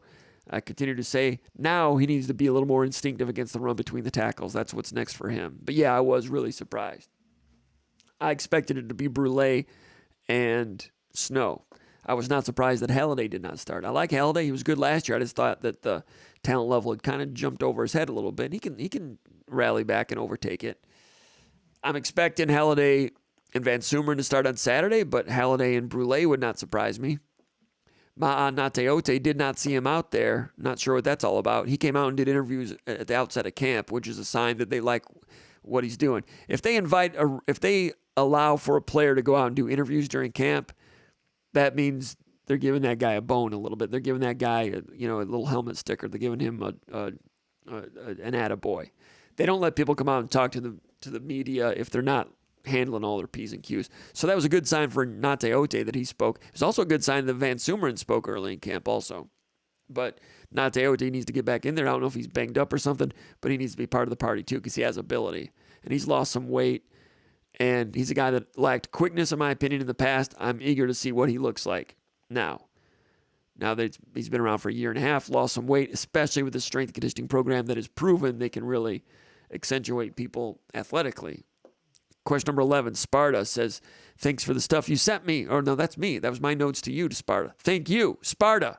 He's the guy with the picture on our message board. Avatar, I think is the word, right? I don't know these words. His avatar is the ghoul. For those of you that are 45 years old and older, maybe 47 and older, maybe 50 and older, that lived in the Detroit area and remember Channel 50 and the ghoul always scared me a little bit. Scared me. Kind of had the rainbow. Did he have a rainbow afro? I can't remember. But the ghoul, he'd play like, funny, scary movies at midnight on Friday nights or something. Channel 50 out of Detroit. And Sparta's picture, as he posted, the Underground Bunker message board at SpartanMag.com, is that of the ghoul. You'd have to be a certain age from a certain part of the state to know that, but I know that. And Sparta, he sent me a little care package. He's got some stuff, and I really appreciate it. And yes, I did get that second package, and it is awesome. And I might have to hide that from my son because he's going to claim it. But it's awesome. Thank you. Thanks for thinking of me. Thanks for your support. Sparta says he's typing as the sun begins to set over the waters of Walloon Lake. Wow. Does not get much better than that. Walloon Lake. It's where young Ernest Hemingway used to hang out. His family used to vacation there. Coming up from, I think he lived in Oak Park, Illinois at the time, but in the summer, Hemingway was up there as a young boy. Walloon Lake, pristine waters, some really sought-after real estate right there, too. So congratulations to you, Sparta. Walloon Lake, let me know how the fishing is, Walloon Lake. I think there's walleye in there. I know there's walleye in Lake Charlevoix. That's where Conondike hangs out. But Sparta, Walloon Lake sounds great. He says, you've mentioned that Michigan State now has state-of-the-art nutrition and conditioning program. What makes it so unique, he asks? Is the science different, or is it player buy-in? And he says, which players have benefited the most? Which players, recruits do you see benefiting in the future? Great question from the ghoul. I mean Sparta from the banks of Walloon Lake. If you don't know where Walloon Lake is, it's up here, over there, like in the northwest area, the Traverse City area, up that way. Petoskey, up around in there. The nutrition and the strength and conditioning, state-of-the-art. Novak, we hear about the GPS units and all that, and there's a lot of teams that do the GPS units. Does Michigan State take that information a step further? I don't know. I think so. I know they take it pretty far. Like they look to see what people's, like how much exertion they've had, and they monitor when it might be good for a player to scale back a little bit because they don't want to overmax people.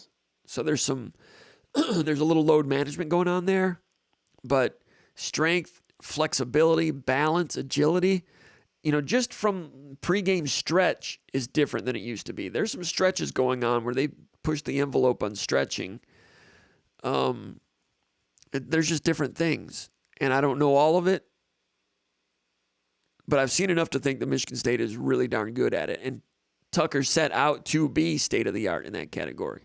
And they're funded to do that. And they brought in Novak, who had experience at IMG, which is pretty good in that area. And I don't know all the ins and outs. And frankly, a lot of those things are probably secret. And nutrition, they've put more of a emphasis and, more investment in that area also. And we've seen some players come in and improve. Berger looks quicker to me. You're asking which players have benefited. I would say Jacoby Windman is a more amplified version of himself, which is exactly what Kenneth Walker was. I think Daniel Barker is a little bit more of an amplified version of himself. Van Sumeren now never quite made it at Michigan. Last year was kind of second string at Michigan State, third string, never quite became a regular. Now all of a sudden he looks a little more electric. And he had time to, he was in the program for a good, 6 months last year before the season. But now that he's had 18 months, he looks different. I don't know. So who else? Those are some that come to mind right now. Question number 12. Not sure who posted this, but he says, given Jacoby Windman's strengths of getting low and running the hoop, how do you think he fared in other aspects of the game? Against the run, counter moves, bull rush, etc. Good question. The counter moves. Even he said that that's going to be what needs to be next for him. And he has counter moves. We'll begin seeing them this weekend. As far as playing the run, there was a counter play that came right at him. It was that play where they pulled 3 people, which I think might have been a mistake. They snapped, pulled, center pulled, left guard pulled, left tackle pulled. I think it was a 4th down play. And they all came at Windman. Now they left Pietrowski and Brandon Wright unblocked over here, and they came in and tackled the running back for a tackle for loss. I think that was 4th down play. Very next play, I think, was Trey Mosley touchdown, 35-13. But what those guys were pulling, they were going at Windman at the point of attack, and it was coming right at him. And I think the first guy would have been the center. The center might have peeled off, might have been the guard. I can't remember. One of those guys, he got up there, lowered his shoulder, took it on, and withstood it. If the running back had gotten loose, I'm not saying that he would have gotten off and made the tackle, but he would have set the edge. He didn't get blown off the ball in that situation. Now, can Windman at 250 pounds, can he take on that kind of blunt force, point of attack trauma, play after play after play after play against Michigan or Wisconsin? Remains to be seen. Saw it a few times against Western, and Western does a pretty good job of that. They were snapping and pulling the center quite often, had some success with it. But Windman against the run was not bad. Pietrowski needs to be a little bit better. Bogle was pretty good. I never saw Brandon Wright a whole lot against the run. I didn't notice. But Windman against the run, he's no slouch. Years ago, there was a guy named Jonell St. Deke at Michigan State back in 2006, 2007, D'Antonio's first year. Was a JUCO transfer under John L. Smith, did not do much for John L. Smith. D'Antonio inherited him. And I think in D'Antonio's first year, Jonell St. Deke, I think he led the Big Ten in sacks out of nowhere, 10 or 11. Came out of nowhere. He was slippery, did some things. They developed him a little bit. But Jonell St. Deke was never very good against the run. I don't think that's a problem with Jacoby Windman at first glance. Question 13, Yaki Spartan from Parts Unknown says, who is the offensive line player leader, the one who motivates the offensive line maybe the way Joel Foreman used to do? Is Brian Green that type of guy? He seemed to shine in his debut. A good job, Yaki Spartan. First of all, to mention Joel Foreman as a former leader of the offensive line. Secondly, to notice that Brian Green looked good in his debut. I'm not sure who the leader is. Chris Kapilovic at press conferences at the beginning of August camp said that Nick Samak had started to do more in that area as a leader. Duplain, I think, is the longest tenured guy, along with Carrick. Is that their personality? I'm not sure. I know it's a tight group. There's some veterans on there. There's already really good togetherness on that offensive line. So I'm not sure they really need a bell cow guy to keep people accountable. I think there's a lot of that going on already. And Peyton Thorne will make sure those guys are accountable. So who's the leader of the offensive line? It might be Peyton Thorne. Question 14, Spartan Pride 9-4 from Parts Unknown says, Comp, do Green and Horst start this week? Or are they still super subs? Great question. They came in fourth quarter, almost like closers, and they were on the field for that 91-yard touchdown drive that put Michigan State up by 15. That included the 50-yard run by Berger and the 4th down conversion of the 1-yard line. Horst, I thought, looked pretty good. I thought Horst looked better than Brandon Baldwin. I like Baldwin, but I think Horst, just a little older, a little more experienced, more proven. Green came in, and I thought he was better than Carrick. I thought he was quick. I thought he was forceful. I thought he brought some energy. I would not be surprised if they start. Would not be surprised at all. Question 15, Spartan MD says, writing from Poolside Sunset in beautiful West Bloomfield, Michigan, he says, will Dylan Tatum be moved back to safety with the injury to Xavier Henderson? Good question from Spartan MD in West Bloomfield. Talked about Dylan Tatum earlier, and I think I already answered this question earlier because I knew this question was coming. Good question. Not a bad idea to move him back to safety. But so far, he has a long way to go in terms of being the type of run fitter that they need him to be at safety, and they need all safeties to be. Just playing to contact and being a contact player, physical player, and just having that knack and that natural tenacity to lower your shoulder and stick your nose in it in high school, I didn't see that from Dylan Tatum on defense. He didn't have that stick your nose in a defensive acumen. Can he acquire that? That's probably one of the things they're working on. So they can move him to safety, but I'm not expecting miracles right away. And if he comes around and becomes a good safety, that'll be good for my frame of reference, because I've never really seen a guy that looked like that became a good safety. So maybe we'll learn something there. But good feet, good quickness. He's got some strength to him. He can help somewhere, I would think. But an interesting athlete, but not a can't-miss prospect, because I'm not sure where he fits. Question 16, Adam from Grand Rapids says, do you think Michigan State has the weapons in the right spots to surprise and win 10 games or more this season? Question mark from Adam from Grand Rapids. Yes, they've got good skill weapons, talent, and athleticism. But the defense, taking Darius Snow out of there, and who knows how long Henderson's going to be out, that takes a lot of heart and brain trust from the middle of the field on defense. And Thorne didn't look so great. We know that he can do it, so he needs to get back on track. But considering Thorne was just a little bit shaky, he'll be okay. And the defense was a little inconsistent and a couple of major injuries. That does not make me believe the chances of winning 10 games or more this year I'm not going to say they've increased after one game after that.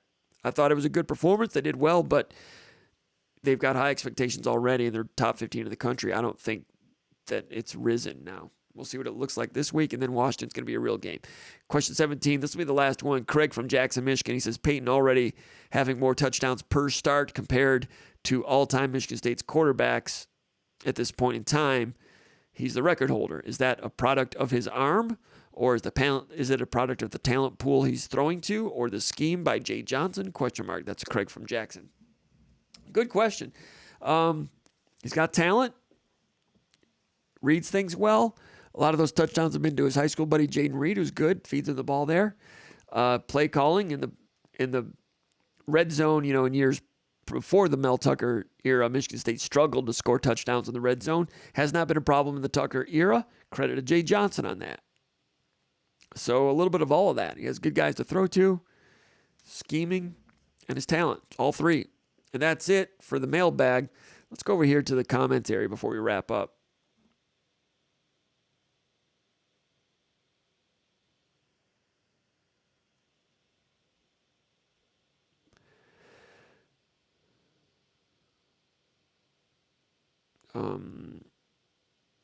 Gary Lewis says, I stand running back Broussard. I knew him from his Colorado days. He can run between the tackles and has above average ability. George Page says, hi, Comp, still working on FebFest. Good to know, George, and I've been spreading the word about that. FebFest coming up, East Lansing. George Page, former guitar player and keyboard player for Surrender Dorothy, which is one of the top 25 bands in East Lansing history. Good to hear from George. And we did talk about that this week, and I'll be there, but I don't want any of these people there because I don't want people to see what I'm going to do that night. I'm going to have a lot of fun. It'll be good. It'll be good.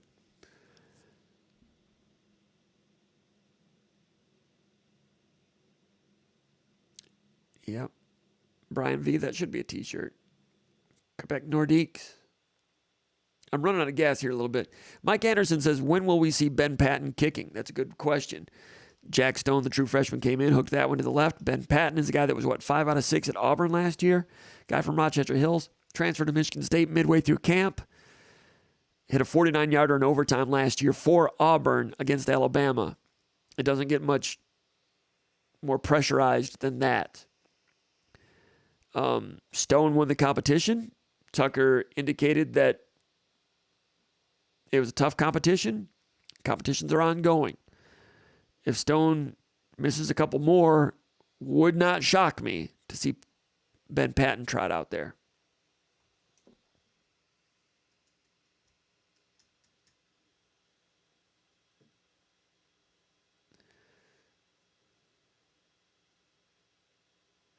Mike Anderson says, Jim, which out-of-conference teams would you like to see Michigan State play in the coming years?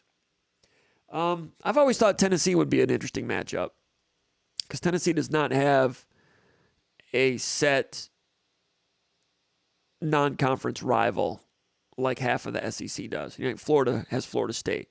Georgia has Georgia Tech. South Carolina has Clemson, right? There's a few others. But Tennessee, Tennessee has played. They're playing Pittsburgh home and home right now. I think they've played Penn State in the past. They played Notre Dame in the past. Did they play Colorado in the past? I think Penn State's available. I'm sorry, Tennessee's available. I think Michigan State, Tennessee would be a good one.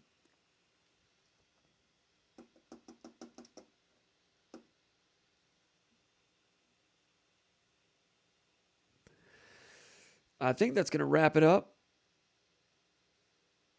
Marlon Milano says, go green, go white. He also says, like I said, I think the defense is going to be the surprise this year. They still are ironing out the wrinkles, but just wait and see. I like your optimism. I don't disagree. It bears watching, no question. Gary Lewis says, the Spartan Mag began buffering for several minutes. I hate to hear that. I apologize for that. I was not aware of that. I feel bad because I think we had some pretty good questions in the mailbag that I thought went well. It looks like it's good now, but anyway, I apologize for that. Buffering again. All right. Looks like it buffered while Nils was on. I feel bad about that.